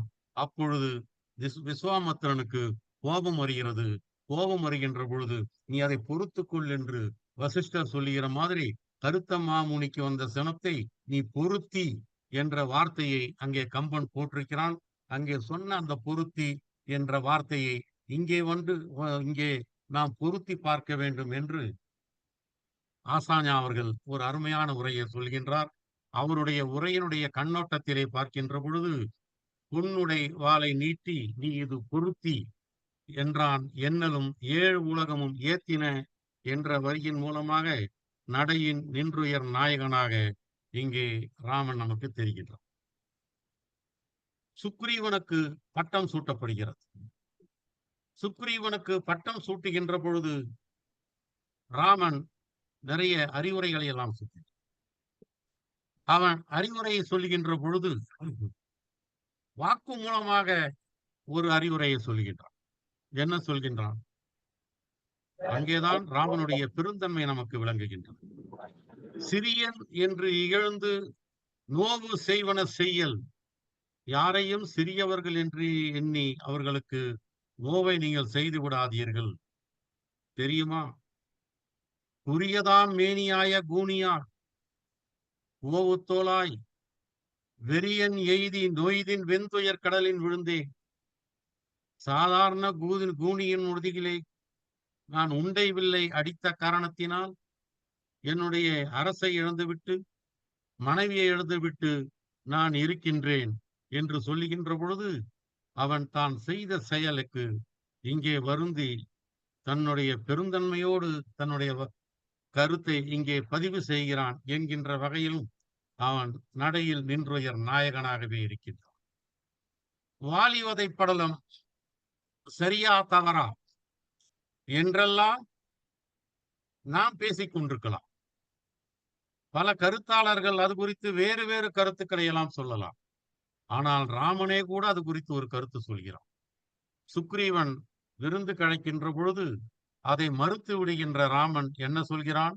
இல்லறம் துரத்திலாதோர் இயற்கையை இழந்து, யாரும் இல்லறத்தை துறக்க மாட்டார்கள், நான் இழந்து விட்டேன். துறந்துன்னு சொல்லல, வாலிதான் அதை சொல்றான். இல்லறம் துறந்த நம்பி எம்பனோர்க்கு வில்லறம் துறந்த வீரன்னு வாலிதான் சொல்லுவான். ஆனால் ராமன் இங்க துறந்தன்னு சொல்லலாம். இழந்தும் போரின் வில்லறம் துறந்தும், போரிலே வில்லறத்தை நான் துறந்து விட்டேன். ஏனென்று சொன்னால் வாலியை மறைந்திருந்து கொன்றது வில்லறம் துறந்ததற்கு சமானம். வாழ்விற்கு இன்னின்ன மேன்மை இல்லா சில்லறம் புரிந்து நின்ற தீமைகள் தீருமாறு. நான் சில தவறுகளை எல்லாம் சின்ன அறத்திலேயெல்லாம் சின்ன சின்ன தவறுகள் நிகழ்ந்திருக்கின்றன. இவையெல்லாம் தீருமாறு நல்லறம் தொடர்ந்த நோன்பின் நவையற நோற்பல நாளும், அதற்காக நான் தவம் செய்ய வேண்டும் என்று தான் செய்த ஒரு நிகழ்வுக்கு அது தவறாக இருக்குமோ என்று எண்ணி அதற்காக அவன் வருந்திருக்கிறான். அதை வெளிப்படையாகவே சொல்லி இருக்கிறான் என்பது ராமனுடைய பெருந்தன்மை. அந்த வகையிலேயும் ராமன் நடையின் உயர் நாயகனாகவே தெரிகின்றான். சூர்ப்பனகையிடம் பேசிவிட்டு சூர்ப்பனகை லக்குமணனிடத்திலே போகின்ற பொழுது ஒரு 3 வரி சொல்லுவான் ராம். வலை எயிற்றவர்களோடு வரும் விளையாடு என்றாலும் விளைவன தீமையே ஆகும். இப்படியெல்லாம் நாம் விளையாடக்கூடாது. இங்கெல்லாம் விளையாடினால் கூட அதன் மூலம் நமக்கு ஒரு தீமை வந்துவிடும் என்று அவன் ராமன் அந்த இடத்திலே தன்னுடைய வாக்கு மூலமாக இங்கே அவன் சொல்லி வைத்திருப்பான். அடுத்ததாக கிஷ்கிந்தா காண்டத்துக்கு அடுத்து சுந்தரகாண்டத்திலே ராமனுடைய பதிவு என்று எதுவும் இருக்காது. அனுமனும் சீதையும் தான் அங்கே முக்கியமானவர்களாக இருக்கிறார்கள். யுத்த காண்டத்துக்கு வருகின்ற பொழுது யுத்தமெல்லாம் முடிந்து விடுகின்றது. அங்கே நடந்த நிகழ்ச்சிகள்லாம் உங்களுக்கு நன்றாக தெரியும்.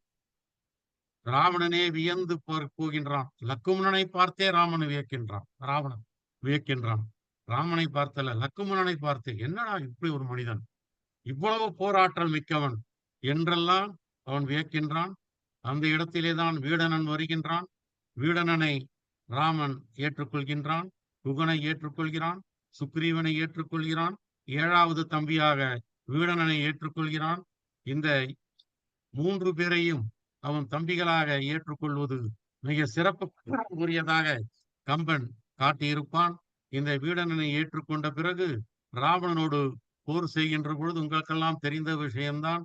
ராவணன் எல்லா ஆயுதங்களையும் போட்டுவிட்டு நிற்கின்ற பொழுது, இன்று போய் நாளை வா என்று அவன் அனுப்புகிறான் அல்லவா?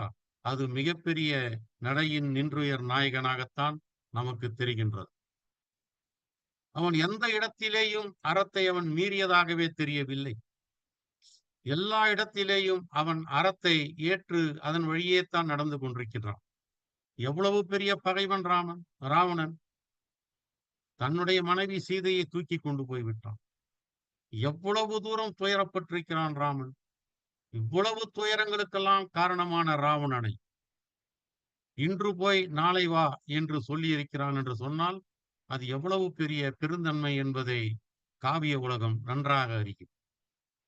ராவணனே கூட ராமனுடைய பெருமையை ஒரு கட்டத்திலே பேசக்கூடிய நிலைமை வந்துவிட்டது. ராமனிடத்தில் தானே நான் பகையை தேடிக்கொண்டேன்.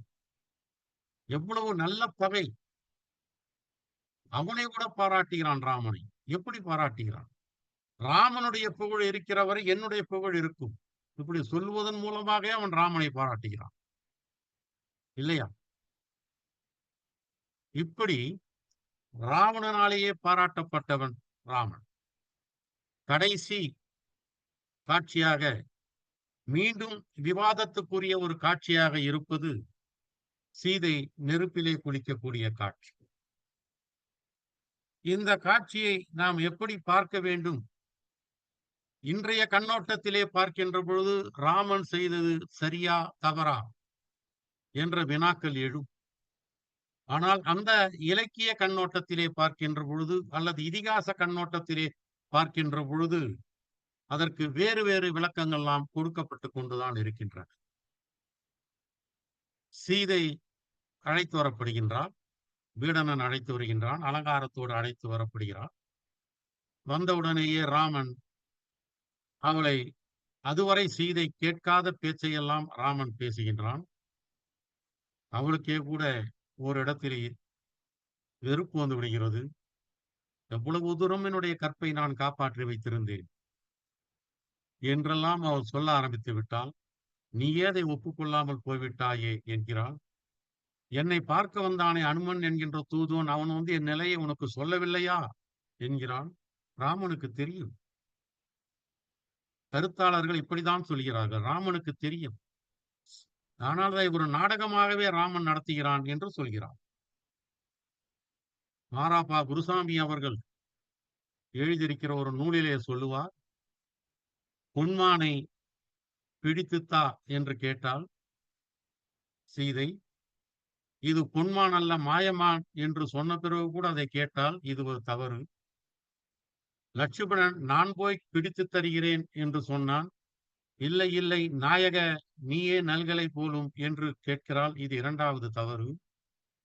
மூன்றாவது, லட்சுமணா என்று கூவிய உடனேயே இலக்குமணன் சொல்கிறான், என்னுடைய அண்ணனை அப்படியெல்லாம் யாராலும் கொன்றுவிட முடியாது, அவன் யார் தெரியுமா என்று ராமனுடைய பெருமையெல்லாம் சொல்லுகிறாள். ஆனாலும் கூட அவள் ஏற்கவில்லை. அதுவரை கூட ஒரு நியாயம் இருக்கிறது. கணவன் என்பதனாலேயே அந்த பதைப்பு இருக்கும். அதிலே கூட ஒரு நியாயம் இருக்கிறது. நான்காவதாக லக்குமணனை கடும் சொல்லாக அவள் சொல்லுகின்றாள். இப்படி இந்த 4 செய்திகளும் அவளுடைய சொன்ன காரணத்தினாலேதான் அவள் அந்த தீயிலே இறங்க வேண்டிய சூழ்நிலை வந்தது என்று மாராப்பா குருசாமி அவர்கள் சொல்கிறார். ஆசாஞா அவர்கள் அதை உளவியல் ரீதியாக பார்க்கிறார். எப்படி பார்க்கிறார் என்று சொன்னால், லக்குமணனை கடிந்து பேசியதற்காக சீதை பின்னாலே வருத்தப்படுகிறாள். அசோகவனத்திலே உட்கார்ந்து கொண்டு வருத்தப்படுகிறார். இப்படியெல்லாம் நான் சொல்லி இருக்கக்கூடாது என்று வருத்தப்படுகிறார். இந்த உளவியல் பிரச்சனை ராமனுக்கும் சீதைக்கும் மட்டுமே உண்டு. வேறு யாருக்குமே இந்த பிரச்சனை, உளவியல் பிரச்சனை தெரியாது. ஆக இந்த உளவியல் பிரச்சனையை எப்படி தீர்க்க வேண்டும்? லக்குமணனிடத்திலே சீதை போய் மன்னிப்பு கேட்பதோ, லக்குமணன் அந்நிய மன்னிப்பதோ நடக்காத காரியம். லக்குமணன் அதை செய்ய மாட்டான். ஏனென்றால் சீதையை அவன் தாயளவு வைத்து மதிக்கின்றான். ஆகவே என்ன செய்ய முடியும்? சீதைக்கு தீயிலே இறக்கி அதன் மூலமாக அவருடைய மனதை சமாதானப்படுத்த வேண்டும் என்று ராமனும் நினைக்கின்றான் என்று ஆசாஞா அவர்கள் சொல்கின்றார். அப்பொழுது சொல்லுகின்ற பொழுது கூட அவர் சொல்லுகிறார், இளையவனை பார்த்து நீ தீயிடுக என்று லக்குவனை பார்த்துதான் சீதை சொல்கின்றான். சீதை அதை வாயாலே சொல்கின்றான். கம்பன் அதை சொல்லுகின்ற பொழுது தீயிடுக என்று சீதை லக்குவனுக்கு வாயாலே சொல்லுகிறான். லக்குவனுக்கு தர்ம சங்கடமான நிலைமை. அவன் ராமனை பார்க்கிறான். சரி என்று அவன் கண்ணாலே சொல்கிறான் என்று பிரித்தே சொல்லுவான் கம்பன். அவள் வாயாலே சொன்னாள், இவன் கண்ணாலே சொன்னான் என்று பிரித்து சொல்லி அந்த தீயிலே இறங்கி அவள் எழுந்த பிறகு தேவர்களெல்லாம் கூட கேட்கிறார்கள், என்ன நீ திருமால் என்பதை மறந்து விட்டாயா என்று கேட்கிற மாதிரி எல்லாம் கூட பின்னாலே பாடல்கள் வந்திருக்கின்றன. இப்படி அவன் அதை கூட ஒரு நாடகமாகவே நடத்தி சீதையினுடைய மனதுக்குள்ளே இருந்த குற்ற உணர்வை வெளியே எடுத்து போட்டவன் ராமன் என்று ஆசாஞா போன்றவர்கள் கருத்துக்களை சொல்லியிருக்கிறார். நான் ஆரம்பத்திலே சொன்னேன், பூவலயம் இது தனியென்று பொது என்று மக்கள் பேசிக்கொண்டார். அதை இங்கே சொல்கிறான் கம்பன். உங்களுக்கெல்லாம் தெரிந்த பாட்டல் தான். அனுமன் இந்த சிங்காதனத்தை தாங்க அங்கதன் வாள் கொடுக்க, பரதன் பெண்குற்ற குடையை பிடிக்க, லக்குவனும் சத்ருக்கனும் விசிறி வீச, சீதை அமர்ந்திருக்க, வேளாள மரபினான சடையப்பன் முடியெடுத்து கொடுக்க, வசிஷ்டனே மௌலி புனைந்தான் என்று அங்கே அவன் சொல்லுகின்ற பொழுது யாருக்கு புனைந்தான் என்று கம்பன் சொல்லவே இல்லை. யாருக்கு புனைந்தான்? ராமனுக்கு தான் புனைந்தான் என்று நாம் யூகித்துக் கொண்டாலும் கூட கம்பன் அதை சொல்லவில்லை. ஏனென்று சொன்னால் அங்கே சொன்னான் அல்லவா, பூவளையும் இது தனி என்று பொது என்கின்ற மாதிரி அவன் புனைந்தது அங்கிருந்த மக்களுக்கெல்லாம் புனைந்தானோ என்று எண்ணத்தகுந்த அளவிற்கு அந்த பாடலை கம்பன் அங்கே வைத்திருக்கிறான் என்று ஆசாஞா போன்றவர்கள் இங்கே குறிப்பிடுகின்றார்கள். அதே மாதிரி அனுமனை கடைசி காட்சியிலே சந்திக்கின்ற பொழுது என்ன சொல்கின்றான்? அனுமனை ராமன் தழுவினானா? இல்லை. அனுமனை பார்த்து சொல்கிறான், நீயே என்னை தழுவிக்கும். ஏனென்று சொன்னால் அங்கே அனுமனுக்கு ஒரு பெரிய பெருமையை கொடுக்கின்றான். அனுமனே, நீ என்னை பொருந்துர கொள்ளுக என்று சொல்கிறான். நீயே என்னை தழுவிக்கொள். தழுவிக்கொள்வது எனக்கு மகிழ்ச்சியை கொடுக்கும் என்று சொல்கின்ற பொழுதுதான் நமக்கு வள்ளலாருடைய ஒரு வாசகம் நினைவுக்கு வருகிறது. அன்பெனும் பிடியில் அகப்படும் மலையே என்ற வள்ளலாருடைய வாசகம், அன்பெனும் குடில் புகும் அரசே என்கின்ற வள்ளலாருடைய வாசகம் நினைவுக்கு வருகிறது. இப்படி அன்பெனும் பிடிக்குள்ளே அகப்பட்டவன் ராமன், அறம் எனும் பிடிக்குள்ளே இருந்தவன் ராமன் தன்னுடைய தவறுகளை எல்லாம் தான் மனிதனாக இருந்து, மனிதன் என்று சொன்னாலே ஓரிரு தவறுகளை செய்துத்தான் ஆக வேண்டும். மனிதனாக இருந்து எந்த தவறுமே செய்யவில்லை என்று சொன்னால் அவன் தெய்வம் என்ற நிலைக்கு உயர்ந்து விடுவான் என்பதுதான் கருத்தாளருடைய எண்ணமாகும். ஆகவே தன்னுடைய சிறு சிறு தவறுகளை எல்லாம் கூட அதை வெளிப்படையாக ஒப்புக்கொண்டான் என்கின்ற வகையிலும், அறத்தின் வழியிலே நின்றான் என்கின்ற வகையிலும், எல்லா சூழ்நிலையிலேயும் அன்போடு இருந்தான் என்பதிலே, அயோத்தி மக்களிடத்திலே அவன் செலுத்திய அன்புக்கு அயோத்தி மக்கள் திரண்டெழுந்து ராமன் பின்னாலே போனதே ஒரு சாட்சி காட்சி என்கின்ற வகையிலும் பார்க்கின்ற பொழுது ராமனை நடையில் நின்றுயர் நாயகன் என்று கம்பன் சொல்வது எவ்வளவு பொருத்தமான வரி என்பதை நாம் உணர முடிகிறது. ஆகவே இந்த அளவில் ராமனை நடையில் நின்றுயர் நாயகன் என்கின்ற என்னுடைய கண்ணோட்டத்தில் இருந்து சில கருத்துக்களை உங்களோடு நான் பகிர்ந்து கொண்டேன். அதற்கு வாய்ப்பளித்த நல்லை தீபன் அவர்களுக்கு நன்றியை தெரிவித்துக் கொள்கின்றேன். கேட்டுக்கொண்டிருக்கின்ற உங்களுக்கும், இதுகாரும் இத்தனை நிகழ்ச்சிகளிலும் கலந்து கொண்ட உங்களுக்கும் என்னுடைய நன்றியையும் வணக்கத்தையும் அன்பையும் தெரிவித்துக் கொள்கிறேன். வணக்கம்.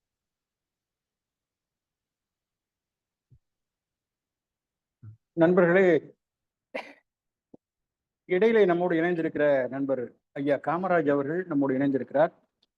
ஐயா அவர்கள் மிகப்பெரிய பதவியில் இருந்து அப்துல் கலாம் ஐயா அவர்களுக்கு பணியாற்றியவர், பாதுகாப்பு அலுவலராக பணியாற்றியவர். சாமி மல்லிகா அம்மா அவர்கள், மேரி ரோஸ்லின் அவர்கள், லிங்கராஜ் ஐயா அவர்கள், சீனி ரவிபாரதி ஐயா அவர்கள், கமலா நேரு அம்மா அவர்கள், கனக சபாபதி ஐயா அவர்கள், முகவை திருநாதன் ஐயா அவர்கள், காவு கிருஷ்ணமூர்த்தி ஐயா அவர்கள், பால்பாண்டி ஐயா அவர்கள், பிரபாவதி ராஜா அம்மா அவர்கள், இசக்கி அம்மா நெல்லையிலிருந்து இணைந்திருக்கிறார், கிருஷ்ணமூர்த்தி ரங்கசாமி ஐயா அவர்கள், அத்தனை பேரையும் வெள்ளி இலக்கிய மேடை வருக வருக என்று வரவேற்கிறோம். மிக அருமையான ஒரு உரை. சான்றுகளை எல்லாம் கொடுத்து அவனை நின்று உயர் நடையில் நின்று உயர் நாயகன் என்று ஏன் அழைக்க வேண்டும் என்பதை மிக அருமையாக கேஜிஆர் ஐயா அவர்கள் நமக்கு இங்கே எடுத்துரைத்தார். அதிலே மிதிலையிலே காதல் நோயால் அவஸ்தைப்பட்டு கொண்டிருக்கிறான் ராமன். சீதையை பார்த்துவிட்டு வந்து விட்டான். கூட வந்த விஸ்வாமித்திரர், இலக்குவன் எல்லாம் உறங்கி போய் விட்டார்கள். ராமனுக்கு ஒரு சந்தேகம் வருகிறது. நாம் பார்த்து விட்டோம், காதல் வயப்பட்டு விட்டோமே, ஒரு கால் அந்த பெண் மனமான பெண்ணாக இருந்தால் நான் எத்தனை பெரிய பாவத்தை செய்தவனாவேன் என்று அவனுடைய ஒழுக்க மனம் துன்பப்படுகிறது. பலவாறாக சிந்திக்கிறான். பிறகு கடைசியில் ஒரு முடிவு சொல்லிவிட்டு படுக்கிறான். ஆகும் நல்வழி அல்வழி என் மனம் ஆகுமோ? என் மனம் ஒரு வழியில் சென்றால் அது நல்ல வழியில் தான் செல்லும். இதுவரைக்கும் அது தீய வழியிலே சென்றதில்லை. எவ்வளவு ஒரு அழுத்தமான நம்பிக்கை அவனுக்கு. இதுவரைக்கும் அது தீய வழியிலே சென்றதில்லை.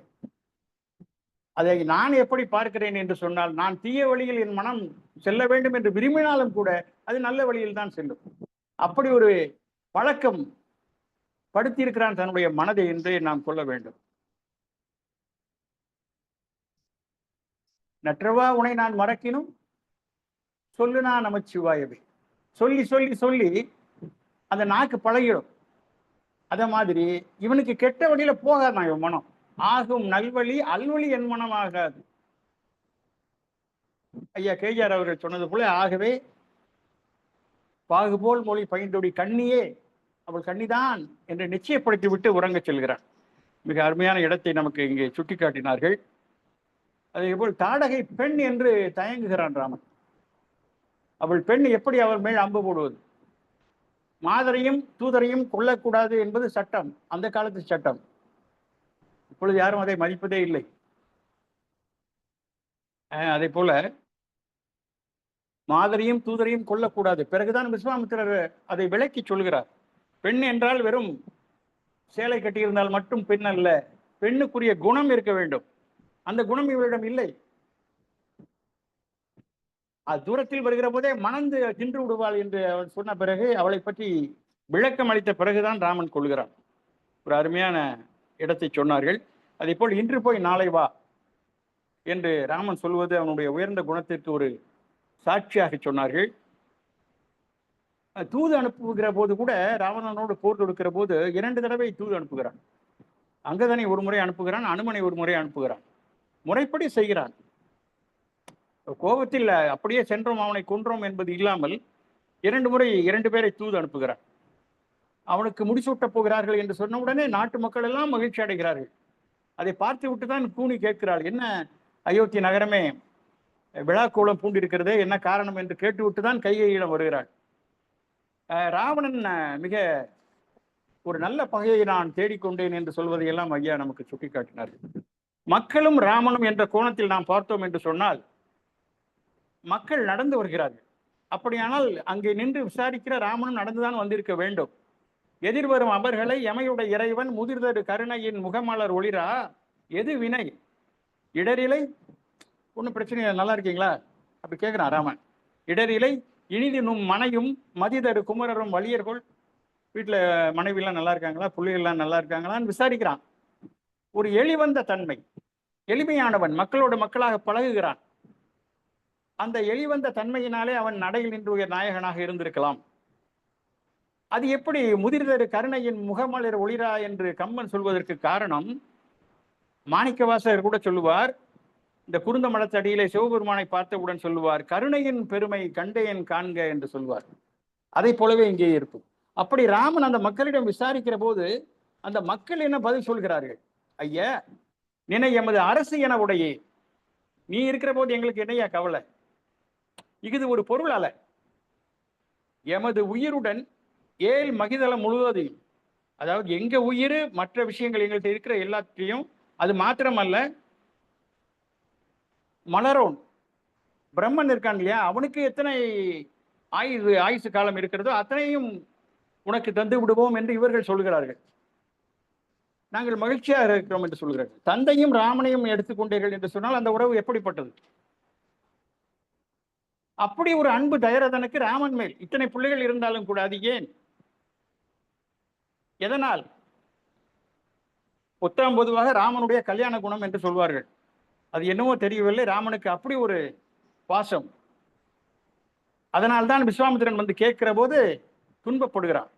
தருவனத்துள் யானை ஏற்றும் தவ வேள்விக்கு இடையூறாக தவம் செய்வோர்கள் பெருவரச் சென்று அடைகாம வெகுளி என நிறுதர் இடை விளக்கா வண்ணம் செருமுகத்து காத்தி என நின் சிறுவர் நால்வர் எனும் கரிய செம்மல் ஒருவனை தந்திடுதி. கரிய செம்மல் என்று சொன்னால் ராமன் ஒருவன், பரதன், இருவரும் கருப்பு நிறமுடையவர்கள். இலக்குவனும் சத்ருகனும் சிவப்பு நிறமுடையவர்கள். அப்படியானால் இவன் ஏன் பரதனை அனுப்பவில்லை? இவனுடைய மனம் முழுவதும் ராமன் மேல்தான் இருக்கிறது. விஸ்வாமித்திரன் கேட்டவுடன் ராமனைத்தான் கேட்கிறான் என்று சொல்லி பதவதைக்கிறான் தயரதன். அதுபோல இது தந்தை இவன் மேல் வைத்த அன்பு, இவன் தந்தை மேல் வைத்த அன்பாகவும் இருக்கலாம். ஏன்னா குழந்தை பருவத்தில் உள்ள பாடல்களை எல்லாம் கம்பன் நமக்கு தரவே இல்லை. இத்தனை பாடல்கள் பாடியவன் ஒரு 200-300 பாடல்கள் குழந்தை பருவத்தில் உள்ள ராமனை பற்றியோ பரதனை பற்றியோ மற்ற இலக்குவ சத்திருக்கணங்களை பற்றியோ கொடுத்திருக்கலாம், கொடுக்கவில்லை.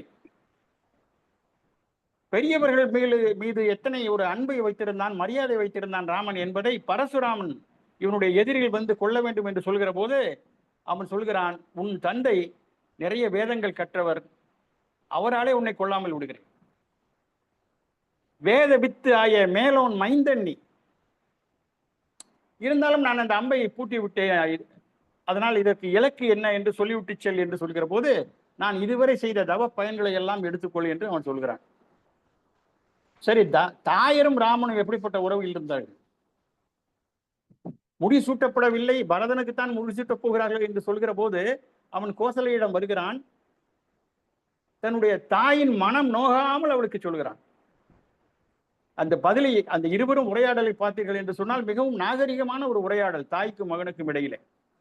அவன் வருவதற்கு முன்பு எப்படியெல்லாம் அதற்கு முன்னால் கற்பனை செய்து வைத்திருந்தால் கோசலை என்று சொன்னால் பலவிதமான கற்பனைகள் ஓடுகிறது.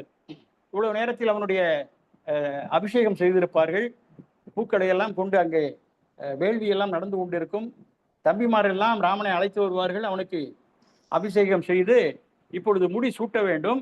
எப்படி அதுவரைக்கும் அவளுக்கு அலை அலை அலையாக உவகை பொங்குகிறது கோசலைக்கு. ஒரு கட்டத்திலே சப்பென்று நின்று விடுகிறது. என்ன காரணம் என்று கேட்டால், ராமன் தலையிலே சூட்டப் போகிற முடி தயரதனுடைய தன்னுடைய கணவன் தலையிலிருந்து கலற்றப்பட வேண்டும் என்று சொல்கிற போது அவள் துணுக்குறுகிறார். இதை கம்பன் சொல்கிற போது மிக அருமையாக சொல்லுவான். சிறக்கும் செல்வம் மகற்கு என சிந்தையில் பிறக்கும் பேர் உவகை கடல் பெட்புற, பெட்புற என்றால் வத்தி போறது, பேர் உவகை கடலாம், அலை அலையா வருது மகிழ்ச்சி அவளுக்கு. வரக்கும் மா வடவை கணல் ஆனதால், வடவை கணல் என்று சொன்னால் கடலிலே ஒரு கணல் இருக்கிறதாம், அக்னி இருக்கிறதாம், அது கடலினுடைய நீரை அதிகமாகாமலும் குறையாமலும் பார்த்து கொள்ளுமா. அதை போல ஒரு கணல், அந்த கணலாலே இந்த நீர் வற்றி போவதை போல இவளுக்கு மேல் எழுந்த உள்ளத்தில் எழுந்த அந்த இன்பங்கள் மகிழ்ச்சி எல்லாம் சப்பென்று வற்றி போனதாம். அந்த கவிதையை முடிக்கிறான் கம்பன், துறக்கும் மன்னவன் எனும் துணுக்கமே என்று முடிக்கிறான். துறக்கும் மன்னவன் எதை என்று சொல்லவில்லை கம்பன், அது முடியாகவும் இருக்கலாம் உயிராகவும் இருக்கலாம் என்று அந்த கவிதையை அவன் நிறுத்துகிற போது மிக அருமையாக இருக்கும். அது மாத்திரமல்ல, எப்படி அவன் வருகிற போது தாயிடம் அவள் கேட்கிறாள், ஏன் அவள் இந்த குலைக்கின்ற கவரியின்றி அவன் முடியல வந்து நீர் தண்ணியெல்லாம் சொல்லிட்டு இருக்கணும் அபிஷேகம் பண்ண, ஒண்ணுமே இல்லை. பக்கத்துல கவரி வீசிக்கிட்டு வருவாங்க, யாரும் இல்லை. எவ்வளவு அவள் துன்பப்படுவாள். அவளை பார்க்குறா, பார்த்துட்டு அவன்கிட்ட கேட்குறா என்ன நடந்ததுன்னு கேட்குறப்போ அவன் சொல்றான், ஆமா பண்ணலை, எனக்கு முடிசூட்டலை, அப்படியெல்லாம் சொல்லலை. பங்கமில் குணத்து எம்பி பரதனை துங்கமா முடிசூடுகின்றான், குற்றமே இல்லாத என்னுடைய தம்பி முடிசூட்ட போகிறான். ஒண்ணு இல்லம்மா, தம்பிமா. அது எப்படி தன்னுடைய தாயிடம் சொல்கிறான்? ஒரு அவளுடைய மனம் துன்பப்படாத வகையில் அவன் சொல்லுகின்ற காரணத்தால் நடையில் நின்று உயர் நாயனாக அவனை நாம் மதிக்கலாம். கைகேயி 2 வரங்கள் கேட்கிறாள் தயரதனிடம். ஏ வரங்கள் 2இல் ஒன்றினால் என் செய் உலக ஆள்வது, சீதை கேள்வன் போய் வனம் ஆள்வது. அவள் தயரதனிடம் கேட்கிற போது அந்த 14 வருடங்கள் என்ற கணக்கை சொல்லவே இல்லை. ராமனை அழைத்து சொல்கிற போதுதான் அவள் சொல்கிறாள், ஆளி சொல் உலகம் எல்லாம் பரதனையால நீ போய் தாளிரும் சடைகள் தாங்கி தாங்கரும் தவ மேற்கொண்டு பூலி வெங்கானம் நன்னி புண்ணிய துறைகளாடி 7 ஆண்டில் வா என்று இயம்பினன் அரசன் என்றாள். அப்பா சொல்ல சொன்னாருப்பா உங்ககிட்ட, மன்னன் சொல்ல சொன்னாரு, இது மன்னர் ஆணைன்னு சொல்றா. அப்போ என்ன பதில் சொல்றான் ராமன் அப்படின்னு சொன்னா, மன்னவன் பணி அன்றாகில் நும்பணி மறுப்பணும். ஏமா அப்பா சொல்லலைன்னா நீ சொன்னேன்னு நான் கேட்க மாட்டேனம்மா.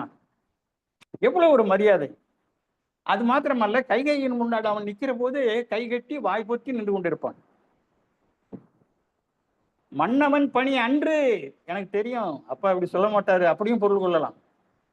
மன்னவன் பணி அன்றாகில் நும் பணி மறுப்பனோ என்பது ஒரு பொருள். மன்னவன் பணி அன்று நும் பணி மறுப்பனோ சொல்லிட்ட, நீ சொல்லிட்ட, மறுக்க போறேன் நானு. அப்பா சொல்லலை, நிச்சயமா எனக்கு தெரியும். இப்படி ஒரு ஒரு மிகச்சிறந்த ஒரு அந்த மனத்தில உள்ள அவனுடைய பெருந்தன்மை. அது மாத்திரமல்ல, ஒரு இடத்திலே அவன் சொல்லுவான், இலக்குவன் கைகையின் மீது கோபப்படுகிற போது அவன் சொல்வான், என் தாய் என்னை காப்பாற்றினாள் என்று சொல்வான். அரசினுடைய உயர் பதவிக்கு வருகிற போது லஞ்ச லாவண்யங்களுக்கெல்லாம் இடம் கொடுக்கக்கூடிய ஒரு நிலை வரும். எனக்கு அப்படி நேராமல் அந்த ஊழல்களுக்குள் சிக்காமல் என்னை காப்பாற்றியது என்னுடைய தாய் கைகை என்று சொல்லுவோம். ஒரு காளை மாடு அந்த வண்டி பாரம் மிகுந்த ஒரு வண்டியை இழுத்து கொண்டு வருகிறது. அந்த காளையை அவிழ்த்து விட்டால் அது எவ்வளவு சுகமாக இருக்கும். அந்த திமிழை அசைத்து கொண்டு அது நடந்து போகும், இன்பமாக இருக்கும் அதற்கு. அதே போல இந்த பதவியை எனக்கு வரக்கூடாது, முடிசூட்டக்கூடாது என்று கையை சொன்ன போது நான் மகிழ்ச்சியாக இருந்தேன் என்று சொல்வான் ராமன். அப்படி ஒரு துன்பத்தை கூட ஒரு நல்ல விதமாக எடுத்துக்கொள்ளக்கூடிய ஒரு நாயகன் என்ற காரணத்தால் நடையில் நின்றுயர் நாயகன் என்று நாம் அவனை சொல்லலாம். தம்பியரும் ராமனும் எப்படிப்பட்ட உறவு இருந்தது?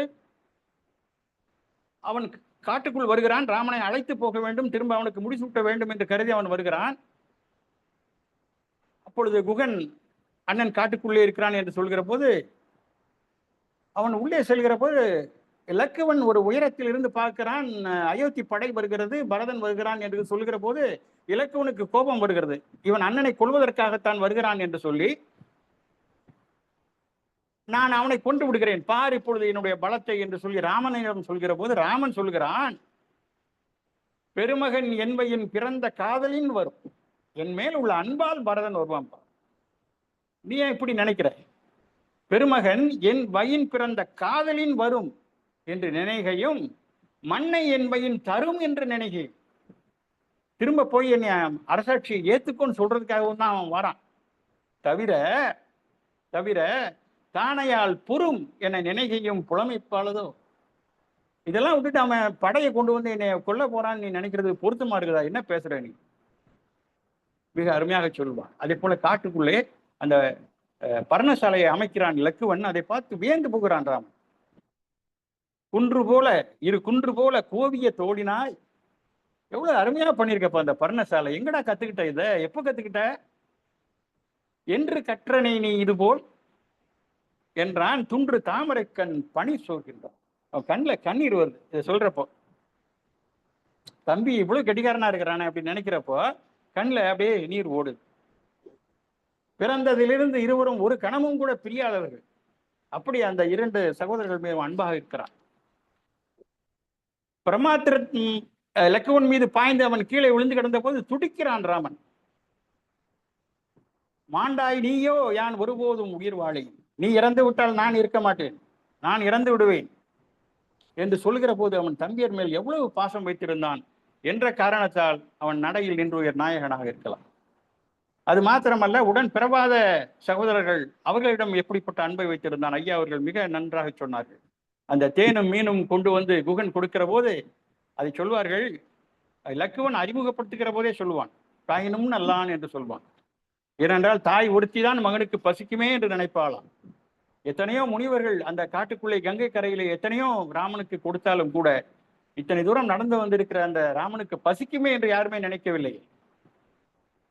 குகன் மட்டும் தான் இந்த தேனையும் மீனையும் கொண்டு வந்தான் என்ற காரணத்தால் தாயினும் நல்லான் என்று அறிமுகப்படுத்துவான் இலக்குவன். அதை வைத்தே தெரிந்து கொள்வான் ராமன் எப்படிப்பட்டவன் குகன் என்பதை தெரிந்து கொண்டுதான் சொல்லுவான். தேனும் மீனும் கொண்டு வந்திருக்கிறாயா, பரவாயில்லை. அரிய தாம் உவப்ப உள்ளத்து அன்பினால் அமைந்த காதல் தெரிதரக் குணர்ந்த என்றால் அமிழ்தனும் சீர்த்து அன்றே. நீ அன்பினால் கொண்டு வந்தாய் என்று சொன்னால் அமிர்தத்தை விட சிறப்பானது நீ கொண்டு வந்தது.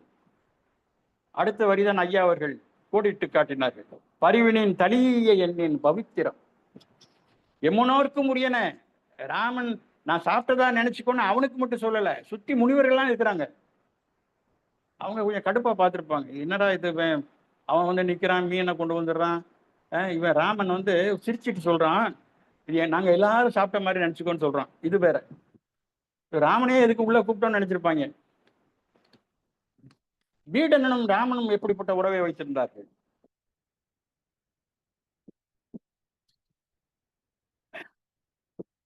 இவன் வீடனன் சொல்கிறான், எனக்கு அடைக்கலம் கொடுத்தான் அல்லவா ராமன், எனக்கு ஏன் கொடுத்தான் என்று வியக்கிறான். பஞ்சு என சிவக்கும் மென்கால் தேவியை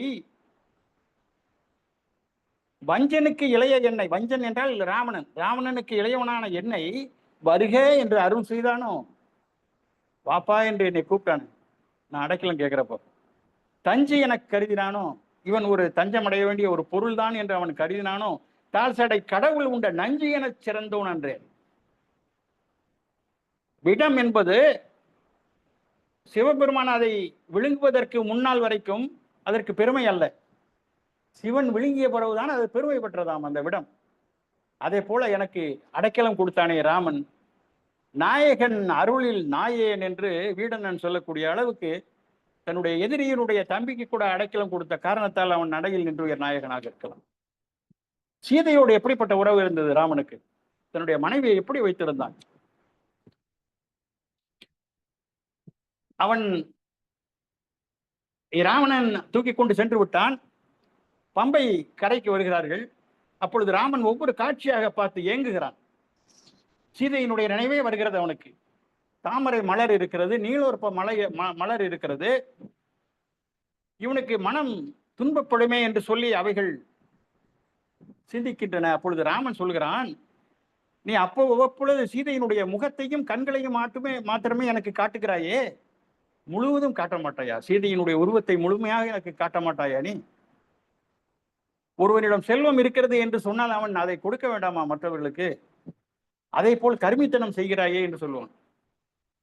எப்பொழுது பார்த்தாலும் சீதையினுடைய நினைவாகவே இருக்கிறது அவனுக்கு. வண்ணனரும் தாமரை மலரும் மாச குவளை நாள் மலரும் புண்டின் எரியும் ஒரு நெஞ்சம் பொதியும் மருந்தின் தரும் பொய்காய் பொய்கையே என்று பொய்கையை அழைக்கிறார். கண்ண முகமும் காட்டுவாய் வடிவும் ஒரு கால் காட்டாயோ. முழு வடிவத்தை காட்ட மாட்டாயா என்னுடைய மனைவியினுடைய முகத்தை, வடிவத்தை? மிக அருமையான பாடல் அந்த பாடல் எல்லாம். அது மாத்திரமல்ல, தேடிக்கொண்டு வருகிறார்கள். அவள் காணாமல் போய் விட்டால், அவன் தூக்கி கொண்டு சென்று விட்டான் என்ற வருத்தத்தோடு அழுது கொண்டே வருகிறான் ராமன். அது எப்படி சொல்கிறார் கம்பர்? அழுது கொண்டே வருகிற போது அந்த கண்ணிலிருந்து வருகிற கண்ணீர் அப்படியே அந்த நிலத்துல பூரா விழுந்து அதெல்லாம் சேராயிருச்சான். எப்படிப்பட்ட கற்பனை! நடந்து கொண்டே வருகிறார்கள், இவர்களுக்கு பின்னால் சேராகி கொண்டே வருகிறது. அவ்வளி நின்னை காணாது அயர்த்தவர் அரிதின் தேறி செவ்வழி நயனம் செல்லும் நெடுவழி சேறு செய்ய. அது கண்ணீர் கீழே விழுந்து அந்த நிலமெல்லாம் சேராயிருச்சான். மெழுகு மாதிரி ஆயிட்டானான் ராமன். அந்த நெருப்பு பட்ட மெழுகு மாதிரி ஆனான் என்று சொல்கிறார். இப்படி தன்னுடைய மனைவியினுடைய தீராத காதல் வைத்திருந்த காரணத்தால் நடையில் நின்று நாயகனாக இருக்கலாம். சுக்கிரீவனுக்கு முடிசூட்ட போகிற போது சில அரசியல் அறிவுரைகளை எல்லாம் சொல்கிறான். நான் இப்படித்தான் அந்த கூனியின் மேல் உண்டை எய்து அதனால் மிகவும் துன்பப்பட்டேன், அதுபோல் நீ ஐயா அவர்கள் கேஜிஆர் அவர்கள் ஐயா அவர்களும் இதை சொன்னார்கள் இந்த பாடலில். சிறியர் என்று இகழ்ந்து நோவு செய்வேன செய்யல், அவர்களை ஒரு எந்த விதமான துன்பமும் படுத்தி விடாதே அவர்கள், அது உனக்கே வினையாக முடிந்துவிடும் என்று அருமையாக சொல்வான். இன்னொரு அறிவுரை சொல்வான், ஒரு அரசனாக இருப்பதற்கு என்ன தகுதி வேண்டும் என்று சொல்லக்கூடிய தகுதி இவனுக்கு இருக்கிற காரணத்தால் நடையில் நின்று நாயகனாக நாம் ராமனை ஏற்றுக்கொள்ளலாம். புகை உடைத்து எண்ணின் உண்டு பொங்கு ஆனால் அங்கு ஒரு புகை இருக்கிறது என்று சொன்னால் நெருப்பு இருக்கிறது என்று தானே பொருள். அதனால் மிகவும் நீ அந்த அரசாட்சியை ஆள வேண்டும், கவனமாக ஆள வேண்டும் என்பதை எல்லாம் சொல்கிறான். அதே போல ஐயா அவர்கள் மிக அருமையான ஒரு பாடலை சொன்னார். அனுமனை சொல்கிற போது பொருந்துர புல்லுக என்று அழைக்கிறான். இங்கே வா, என்னை அணைத்துக்கொள் என்று. அந்த அளவுக்கு மிக சிறப்பான ஒரு கதாபாத்திரமாக ராமனை படைத்திருக்கிறார். ஐயா அவர்களிடம் பேசுகிற போது நான் கூட கேட்டேன், அந்த 2-3 குறைகள் இருக்கிறதே, அது எப்படி என்று கேட்டேன். மனிதன் என்று இருந்தால்தான் அவன் ராவணனை கொல்ல முடியும். மனிதன் என்று வருகிற போது நல்ல குணங்களும் இருக்கலாம், தீய செயல்களும் இருக்கலாம். குணம் நாடி குற்றம் நாடி அவைகள் மிகை நாடி மிக்க குழல் என்ற அளவில் நாம் எடுத்துக்கொள்ள வேண்டும் என்று ஐயா சொன்னது மிக அருமையான ஒரு கருத்தை. அதுபோல இன்றைய உரை மிக நன்றாக இருந்தது. ஐயா அவருடைய உரை இந்த கம்பராமாயனுடைய நிறைவு நாள் விழாவிலே ஒரு முத்தாய்ப்பாய் அமைந்தது என்று சொல்லி உங்கள் அத்தனை பேருக்கும் என்னுடைய நன்றியை தெரிவித்துக் கொள்கிறேன். இன்றைக்கு எல்லாமே ஒன் மேன் ஷோ. நன்றி அறிவிக்கும் நிகழ்ச்சி. மிக